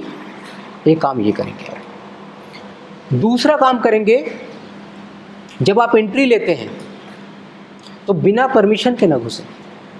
कई बार होता है दरवाज़ा खोलने के लिए कोई प्यून खड़ा होता है वहाँ पे, दरवाज़ा वो खोल देगा, कई बार आपको खुद ही खोलना पड़ता है। अगर खोल दिया गया है तो भी इसका ये मतलब नहीं कि आप धड़धड़ाते हुए अंदर एंट्री मार दें। काफ़ी सीनियर लोग बैठे हैं और ऑब्वियसली आपकी नौकरी रादर सर्विसेज उन्हीं के हाथ में, तो at least on the face of it you can not do, right. तो आप परमिशन लेंगे। परमिशन लेने के बाद चेयर पे जाके बैठ जाएंगे। नहीं बैठेंगे। वो नॉर्मली तो बोल ही देंगे बेचारे, इतनी बदतमीजी तो किसी का कि खड़े खड़े इंटरव्यू दे दो, ऐसा तो होगा नहीं कभी। हाँ, सबसे बड़ी दुविधा है बैठ जाने के बाद, जैसे चेयरमैन साहब या साहिबा जो भी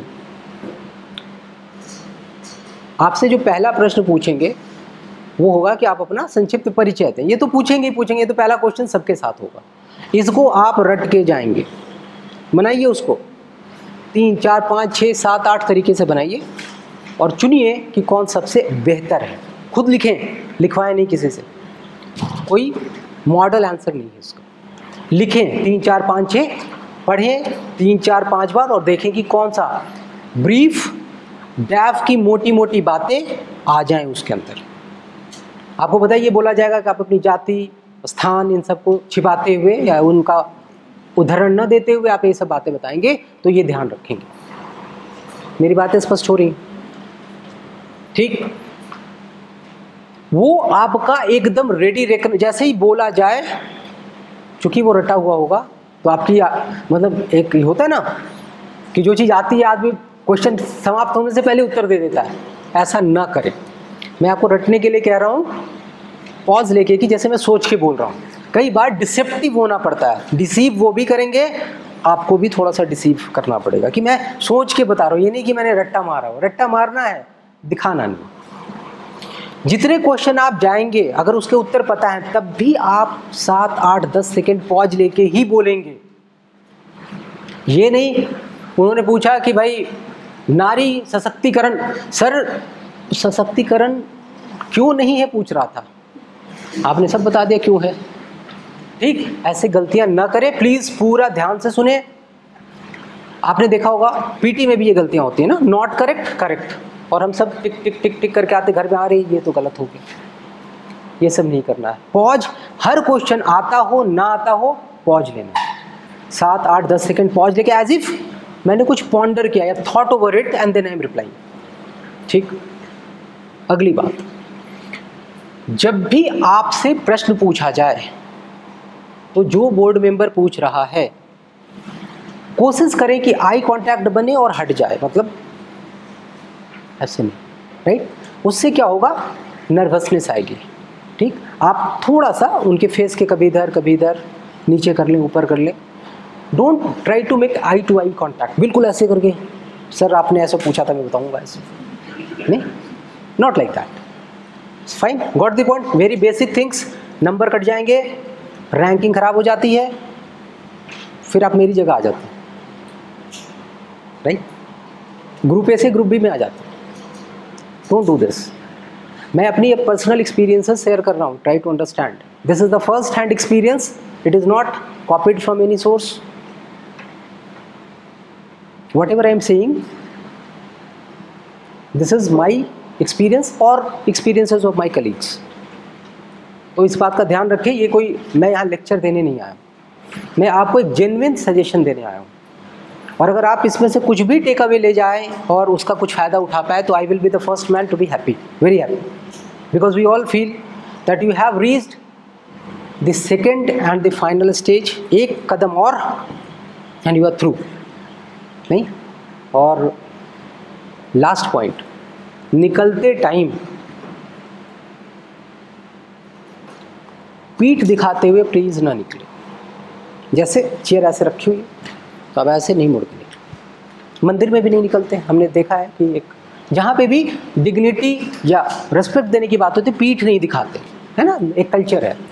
may be you may agree, you may not agree, लेकिन जो फॉर्मल फोरम्स हैं वहाँ पीठ दिखा करके निकलने का कल्चर अच्छा नहीं मानता. तो 2-3 स्टेप पीछे होने के बाद आप घूम जाओ, चेयर के पास जाएं, पीछे 2-4 स्टेप पीछे हो जाए, then you turn around and go. Thanks बोल दे, पीछे जाते हैं और थैंक्स बोल के तीनों मेंबर्स को कमर न झुकाएं. Don't stoop, but neck movement should be there as a gesture of your appreciation कि साहब आपने मुझे बुलाया, you have interviewed me, I am grateful to you.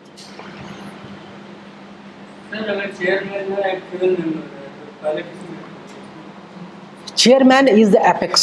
सबसे पहले चेयर को करना चाहिए. हमारे यहाँ इस पर डेलिब्रेशन चलते हैं कि लेडीज बीइंग, मतलब उनको एक हायर पेडिस्टल पे रखते हैं हमेशा. आप उस समय जो दिमाग में आए कर दीजिए. Ladies should be given priority. लेकिन अगर आपने चेयरमैन को कर दिया, इसके लिए नंबर नहीं कटने वाले, ठीक है. If you do due diligence दिखाते हुए अगर आप ये करते हैं तो इस पर कोई नंबर नहीं कटता. अच्छा होगा कि आप लेडी को पहले दे दें. अगर बगल में बैठी हैं, बहुत किनारे बैठी हैं, तो साहब को बोल दें पहले, फिर मैम को बोल दें, फिर बाकी मेंबर्स को बोल दें. अगर बगल में बैठी हैं, चेयरमैन के आइदर साइड बैठे होते हैं ना, अगर बगल वाले हैं मैम को बोल के सर को बोल दीजिए, फिर बाकी को. अगर दूर बैठी हैं, किनारे बैठी हैं, पहले इनको बोल दीजिए, फिर उनको बोल दीजिए, फिर तीसरे वाले मेल मेंबर को बोल दीजिए, काम खत्म हो गया. इस पर इतना दबाव लेने की ज़रूरत नहीं है. बस you should be courteous, you should be calm, composed. This is the epic, means the entire bottom line. Questions आपसे कुछ नहीं ऐसे बनेंगे या नहीं आंसर हो पाएंगे, उसका भी दबाव नहीं लेना, क्योंकि अगला क्वेश्चन भी आने वाला है. अगर आप उस पर डिप्रेस सप्रेस हो जाएंगे तो क्या होगा, अगला आंसर भी खराब हो जाएगा. तो पीछे बोलते ना, बी गॉन बाई गॉन, बीती ताही बिछार दे आगे की सुधिले. तो आप पीछे वाला क्वेश्चन ऐसे भूलेंगे जैसे कुछ था ही नहीं. तुरंत चैलेंज क्या है, चैलेंज है 10-15 सेकंड के अंदर क्वीन एलिजाबेथ बनने का. आपको पता है क्वीन एलिजाबेथ के एट्रीब्यूट क्या थे? अभी ऐसे करके मुझे डांटेंगी बहुत तेज, एक्सट्रीम पीक पर, और सामने आते हैं उनकी पूरी फेशियल एक्सप्रेशन चेंज हो जाएगी, एज इफ नथिंग हैपेंड. ये एट्रीब्यूट उस हद तक तो हम 10 दिन में नहीं कर पाते.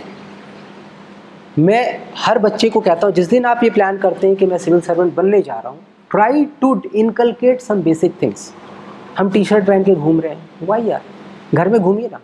शर्ट नहीं है, मम्मी पापा शर्ट खरीद देते हैं ना. Why don't you wear a formal attire during your class. Way of life बन जाएगी ना आपकी. आपको फिर वो नहीं करना पड़ेगा, मतलब बनावटी नहीं लगेगा. जैसे अब एकाएक मान लीजिए किसी ने आज तक बेचारी लड़की ने साड़ी नहीं पहनी, अब इंटरव्यू के दिन उसको साड़ी पहना देंगे. जस्ट इमेजिन द, वो इंटरव्यू पे कम और साड़ी पे ज़्यादा फोकस होता है, राइट. आदत नहीं रहेगी पहनने की. तो जो कंफर्टेबल अटायर हो आप उसमें जाए. पता नहीं, पता चला कि साड़ी पे ज़्यादा फोकस हो गया, बेचारा वो क्वेश्चन कुछ और ही पूछ रहा है. नहीं करना वो चीज़. कंफर्टेबल रहना है. शर्ट वर्ट, जिम इतना टाइट नहीं, ऊपर का बटन भी बंद.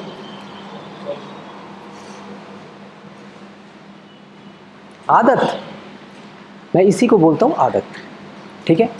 वहाँ पर सोबर, प्लीजिंग, एक्सेप्टेबल, तभी नंबर आएगा तो पास हो जाएंगे। होप कुछ बातें क्लियर हो गई होंगी। कैसा लगा?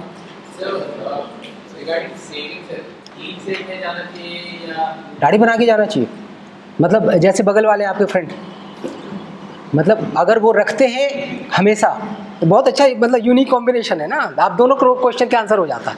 एक क्लीन से, मतलब मूंछ भी नहीं है, एक मेरे जैसा है जिसकी मूंछ होती है आधी नहीं होती, और एक दोनों होती है, 3 वैरायटीज़ है। इसमें कुछ लेना देना, कुछ नहीं लेना। अगर वो रखते हैं रखिए, कोई दिक्कत नहीं।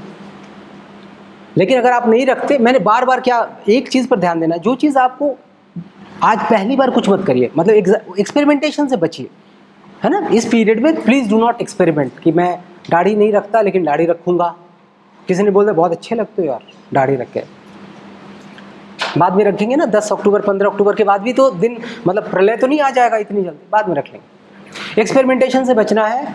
अपनी नॉर्मल रूटीन लाइफ में हर दिन 15-20 मिनट बैठना है मिरर के सामने, बातें करनी है, अटायर पे ध्यान देना है, क्वेश्चंस पूछने हैं, क्वेश्चंस बनाने हैं, डैप पर बहुत काम करना है। आपने लिखा कोई जिला पूरा पता होना चाहिए।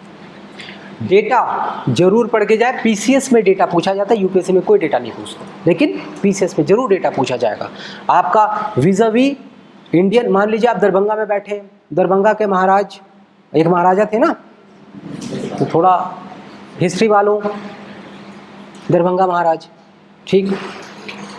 डेटा, सेक्स रेशियो बिहार का ज़्यादा क्यों है? ज़्यादा है ना? कितना है सेक्स रेशियो? 1019। ये NFHS क्या होता है यार?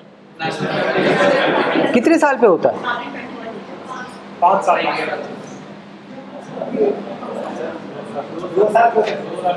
देख लीजिए, मतलब समझ में आ गई बात। डेटा पढ़ना है, थोड़ा रिवाइज कर लेना है। आपने पढ़ रखा है, see the only thing is आपने मेंस के लिए जो कुछ पढ़ा था उसको ऊपर से जल्दी बुलेट पॉइंट्स बना करके बैठ जाना है, रिवाइज कर लेना है, इंटरव्यू दे देना। That will make your job very easy. DAF पर जरूर 3 बार 4 बार 5 बार ओपनिंग, आपकी इंट्रोडक्शन कितनी अच्छी है, that will please the board. इन सब चीज़ों का ध्यान रखें। And from my side I will pray to God that all of you succeed. जी सर, पहला ये था हॉबी। सर, हॉबी एक ही रखना है कि 2 लिख सकते हैं? मिनिमम रखिए, कम क्वेश्चन पूछे जाएंगे, फंसेंगे नहीं। अगर आप कंफर्टेबल हैं कि दोनों का उत्तर दे सकते हैं, क्रॉस क्वेश्चन का रखिए। तो आप देख लीजिए, आप प्रिपरेशन के लेवल, आपने तो लिख के दे दिया ना, अब क्या कर पाएंगे, आपको दोनों ही करना पड़ेगा।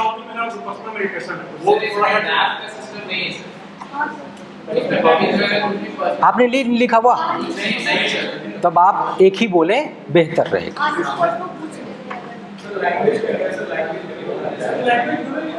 लैंग्वेज, उसमें आपने तो डैफ ही नहीं भरा,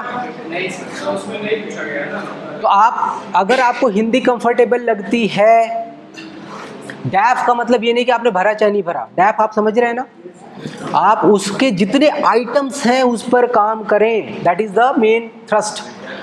इंग्लिश का मतलब ये हुआ, अगर आप इंग्लिश बोलने में if you are very comfortable, it is natural to you, you have been from a convent educated background.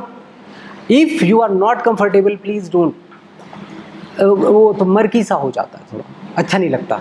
मतलब सेंटेंस में देखा है, टेंस नहीं मैच होता, वर्ड्स खराब हो जाते हैं, वर्ड सिलेक्शन गड़बड़ हो जाता है, डोंट डू दैट। मेरी रिक्वेस्ट है, हिंदी बोलिए ना भाई, बिहार तो हिंदी हार्टलैंड है, क्या दिक्कत है। वर्ड्स कोई रेस्ट्रिक्शन नहीं है, इंग्लिश के वर्ड हम यूज़ करते हैं यहाँ, तो आप करिए इंग्लिश वही यूज़ करें जो कंफर्टेबल। मेरी ये रहेगी सजेशन। हिंदी, अगर वो हिंदी में बोलते हैं आप हिंदी में जवाब दें, इंग्लिश में पूछते हैं इंग्लिश में जवाब दें, आपके पास तो एडवांटेज है। If they ask in English, answer in English, ask in Hindi, you answer in Hindi. दूसरा सवाल है, हाँ जैसे आपने बोला इंट्रो में, जी इंट्रो जैसे देना होता है, जी, वहाँ पर मैं बोल दिया कि मेरी स्कूलिंग पटना से हुई है, एक तरफ से मैंने बता दिया पटना नहीं, ठीक, कोई बात नहीं, कोई जरूरी नहीं, नहीं, दरभंगा का बच्चा भी पटना आता पढ़ने के लिए। और सर तीसरा टोन मॉड्यूलेशन के बारे में बात की, तो उसको कैसे करें? थोड़ा प्रैक्टिस, 10 दिन है, जितना कर सकते हैं। आमूल चूल परिवर्तन। तरीका यही है कि आप जैसे एक पैराग्राफ लिया आपने, कोई पढ़े उसको, ठीक, और उस पर बॉयज जैसे कहाँ पे इम्फेसाइज करना है, कहाँ हल्का छोड़ना है, करके देखिए। इसीलिए मैंने बोला 20 मिनट आईने के सामने बिताना। Sir correct post preference poster top 3 के पोस्ट प्रेफरेंस जी, इस पर पूछेंगे सवाल। और उसमें सर जैसे आपने आईपीएस मतलब डिप्टी एसपी क्यों चुना, पुलिस क्यों चुना? हाँ, उस पे कुछ सिचुएशनल क्वेश्चन पूछे गए, दंगे वगैरह ऐसे, और आप क्या करोगे? तो आपको ये मिली है? मिलेगी। कुछ मॉडल क्वेश्चंस दिए गए, वो आपको एक दिस इज नॉट एग्जॉस्टिव कि सब यही आएगा, नहीं, आपको एक लीड मिलेगा कि ऐसे क्वेश्चन पूछे जाएंगे, मेरा क्या आंसर होना चाहिए।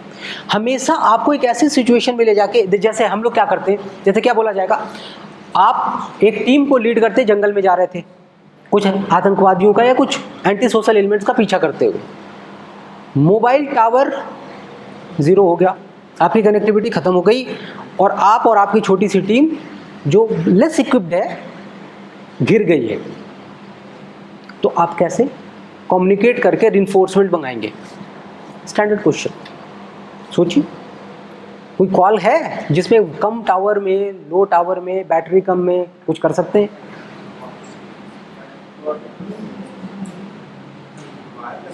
वायरलेस कॉल कर सकते हैं, व्हाट्सएप कॉल कर सकते हैं, कोशिश कर सकते हैं, ट्राई कर सकते हैं, मैसेज डाल सकते हैं। आई मीन आपको ये नहीं देखिए, कोई इसका कोई स्टैंडर्ड मॉडल आंसर नहीं है।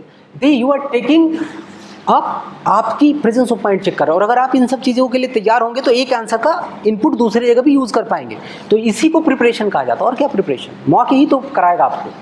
तो आप इसको पढ़ेंगे, क्वेश्चंस हैं, लीड्स मिलेंगे आपको कि ये लीड्स हैं, इससे आप मल्टीपल टेल्स निकाल पाएंगे, मल्टीपल एंगल्स पे आप इसको एनालाइज कर पाएंगे। हाँ बताएं सर, ये जो 24-25 प्रेफरेंस है, पोस्ट प्रेफरेंस, इन सब की एक जगह इकट्ठी जानकारी, क्या इनका ऑर्डर है, क्या वर्क है, इतना डिटेल तो आपसे उम्मीद नहीं की जाती, लेकिन एसडीएम, डिप्टी एसपी, रेवेन्यू, इन 3-4 जो बड़े पोस्ट हैं उनके बारे में, क्योंकि एस्पिरेशन सबकी तो वहीं पहुंचने की है, ठीक है ना।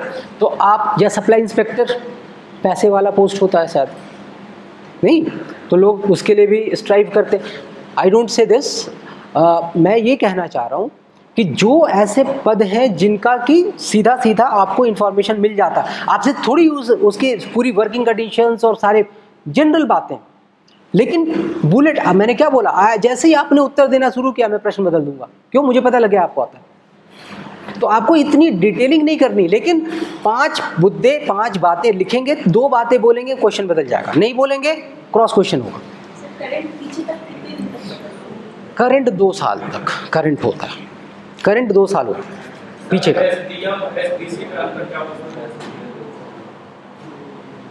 एसडीएम और एसडीसी फुल फॉर्म बता दीजिए दोनों का, आपको खुद पता चल जाएगा। मजिस्ट्रेट मतलब उसके पास जुडिशियल पावर्स होती हैं, मतलब कुछ केसेस की वो हियरिंग करता है और उस पर डिसीजन देता है, और ये कलेक्ट करता है, इज जस्ट अ कलेक्टर।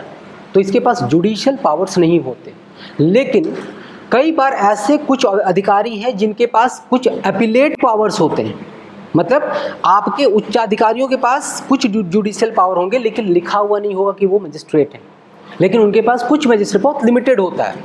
तो एसडीएम के पास चूंकि थोड़ा वाइडर स्कोप होता है, इसलिए मजिस्ट्रेट लिखा हुआ है। तो मैजिस्ट्रियल पावर जिसके पास है वो मजिस्ट्रेट है।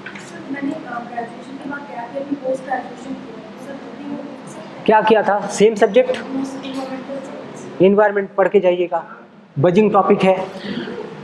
आप जितने भी व्हाट आर दी एग्रीकल्चर पर ग्रीन हाउस का क्या इम्पैक्ट होगा, महिलाएं one of the most hit होंगी क्लाइमेट चेंज से, एक्सप्लेन, बता पाएंगी?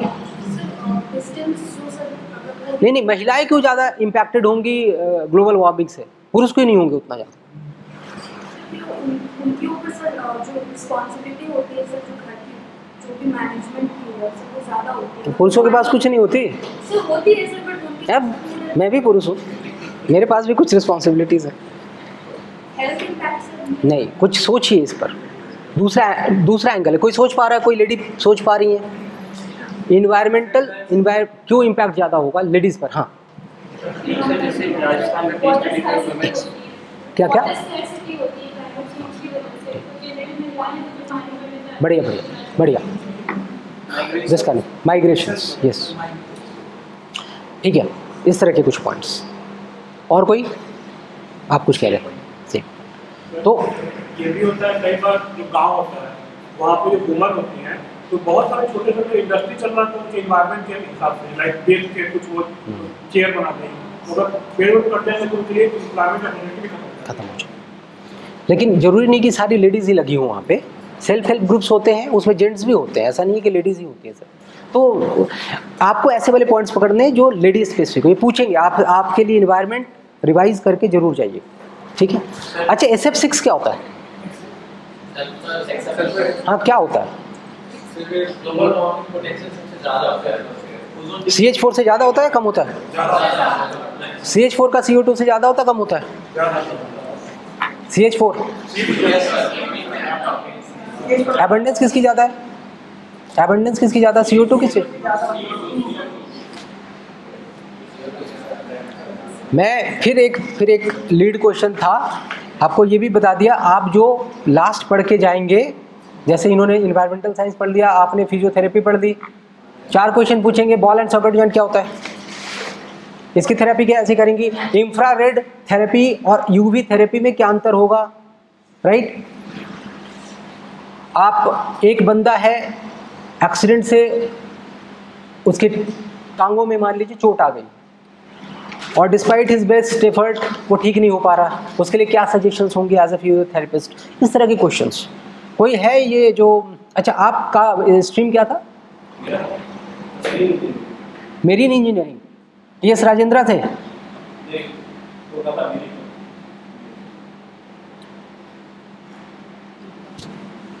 I was in TS Rajendra, right? पहले IT के थ्रू होता था, हाँ अभी भी होता है। TS चाणक्य, पहले उस समय उसका नाम TS चाणक्य हो गया, पहले TS राजेंद्र होता था। तो हाँ जो कराने के लिए जब इंटरव्यू लेते हैं उस समय एकमात्र उसका इंटरव्यू मुंबई में हुआ था, वो मेरे जीवन का पहला इंटरव्यू था। उसमें एक क्वेश्चन पूछा, what is internal combustion engine? ठीक है, तो पूछे जाएंगे। मतलब मेरा सिर्फ 2-3 एम्फेसिस है, जो सब्जेक्ट आपने पढ़ा है एक बार उसको ब्रशअप कर लें, एक दिन बांट लें, हर दिन मिरर के सामने बिताना है, हर दिन कुछ क्रॉस क्वेश्चंस करने हैं, कंटेंशन इशूज़ के प्रॉस एंड कॉन्स वे करने हैं, सिचुएशनल क्वेश्चन की जो लिस्ट दी जाएगी, इसका अगर बुकलेट आपको मिलेगा उसको आप जरा पढ़ लें, कुछ अपना आप फ्रेम ऑफ माइंड तैयार करें, बहुत मदद मिलेगी आपको और आप कॉन्फिडेंट फील होंगे। अगर कुछ क्वेश्चन का जवाब नहीं होता, डोंट गेट टेरिफाइड, ये आगे का पेपर खराब हो जाएगा, मतलब आगे का प्रोसेस खराब हो जाएगा। अपने आप को काम और कंपोज रखें और ये थोड़ी प्रैक्टिस आपको करनी पड़ेगी। और 30 तारीख को कितने लोग जा रहे हैं एग्जाम देने? देखिए सारे ही जा रहे हैं, है ना? Why you are so down? आपको कॉन्फिडेंस नहीं है कि इस बार हो जाएगा? ये पूछा जाएगा आपसे, पूछा जाएगा आपने 69th PT दी है, तो आप बोलेंगे हाँ। बोला आपको क्यों सेलेक्ट करूँ, आप तो पहले कॉन्फिडेंट नहीं है। समझ रहे? What I am trying to say is, आप बोलिए कि सर मैं इस बार अपीयर नहीं हुआ, अरे उनके पास आपकी डिटेल है क्या? अगली बार वही बोर्ड में बैठेंगे क्या? नहीं, बोले सर मैं इस बार नहीं पूछेंगे। I am confident sir this time by your, कि सर मेरी तैयारी का लेवल, मुझे मेरा मेंस में ऐसा पेपर हुआ है और मुझे लगता है कि मैं आपके समक्ष प्रस्तुत हूँ, और मुझे ऐसी आप अपने ऊपर, इसको क्या बोलते हैं, उसको ओवर कॉन्फिडेंस नहीं बोलेंगे, इसको बोलेंगे कि मैं इतनी कॉन्फिडेंट हूँ कि मुझे लगता है कि मेरा चयन हो जाएगा।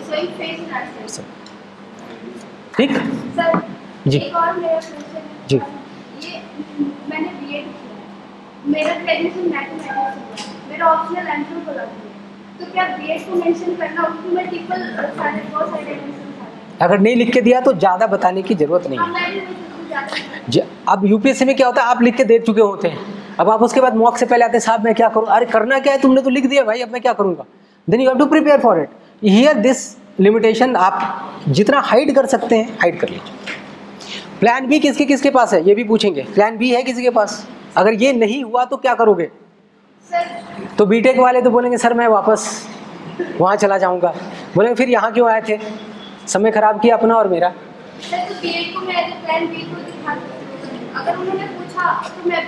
बोले साहब प्लान बी, अभी मेरी उम्र ऐसी है कि मेरे पास समय है और मैं चाहूँगा कि मैं क्वालिफाई कर जाऊँ, मेरी ये मनसा है और मैं जिस शिद्दत से लगा हुआ हूँ मुझे पूरी उम्मीद है कि मैं पास हो जाऊँ। तो अगर मुझसे पूछते हैं प्लान बी के बारे में, तो मैंने सर ये सोचा है कि मैं बोलूँगा सोशल एंटरप्रेन्योरशिप, क्योंकि मैंने सोसाइटी पढ़ा है तो मुझे पता है सोसाइटी में क्या क्या चल रही है, इनके थ्रू मैं एंटरप्रेन्योरशिप भी कर सकता हूँ, पैसे भी कमा सकता हूँ, सोसाइटी को हेल्प भी कर सकता हूँ। एक्सीलेंट, बढ़िया, करना चाहिए, करना चाहिए कि मैंने मेरी ये योग्यता है और मैं पहले यहाँ काम करके आया।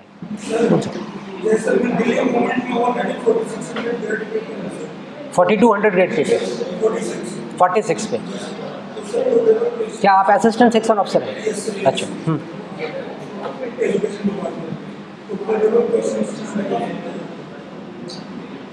सबसे पहले आपसे, आपकी एजुकेशन में है तो आपकी मिनिस्ट्री क्या क्या काम करती है, आपका चयन किस प्रोसेस से हुआ, आप उसको छोड़ के यहाँ क्यों आना चाहते हैं? यहाँ कुछ ऐसे ग्रेड पे हैं जो आपसे बहुत नीचे होंगे, यहाँ 4600 लास्ट है, तब ठीक है। बोलेगा कि मुझे ज़्यादा डाइवर्सिटी मिलेगी, वहाँ सिर्फ एजुकेशन में काम करता हूँ, यहाँ पे ज़्यादा डिपार्टमेंट्स में मौका मिलेगा। और मेरे लिए 4600 आपका तो टारगेट नहीं है ना, आप तो 5400 के लिए जाएंगे।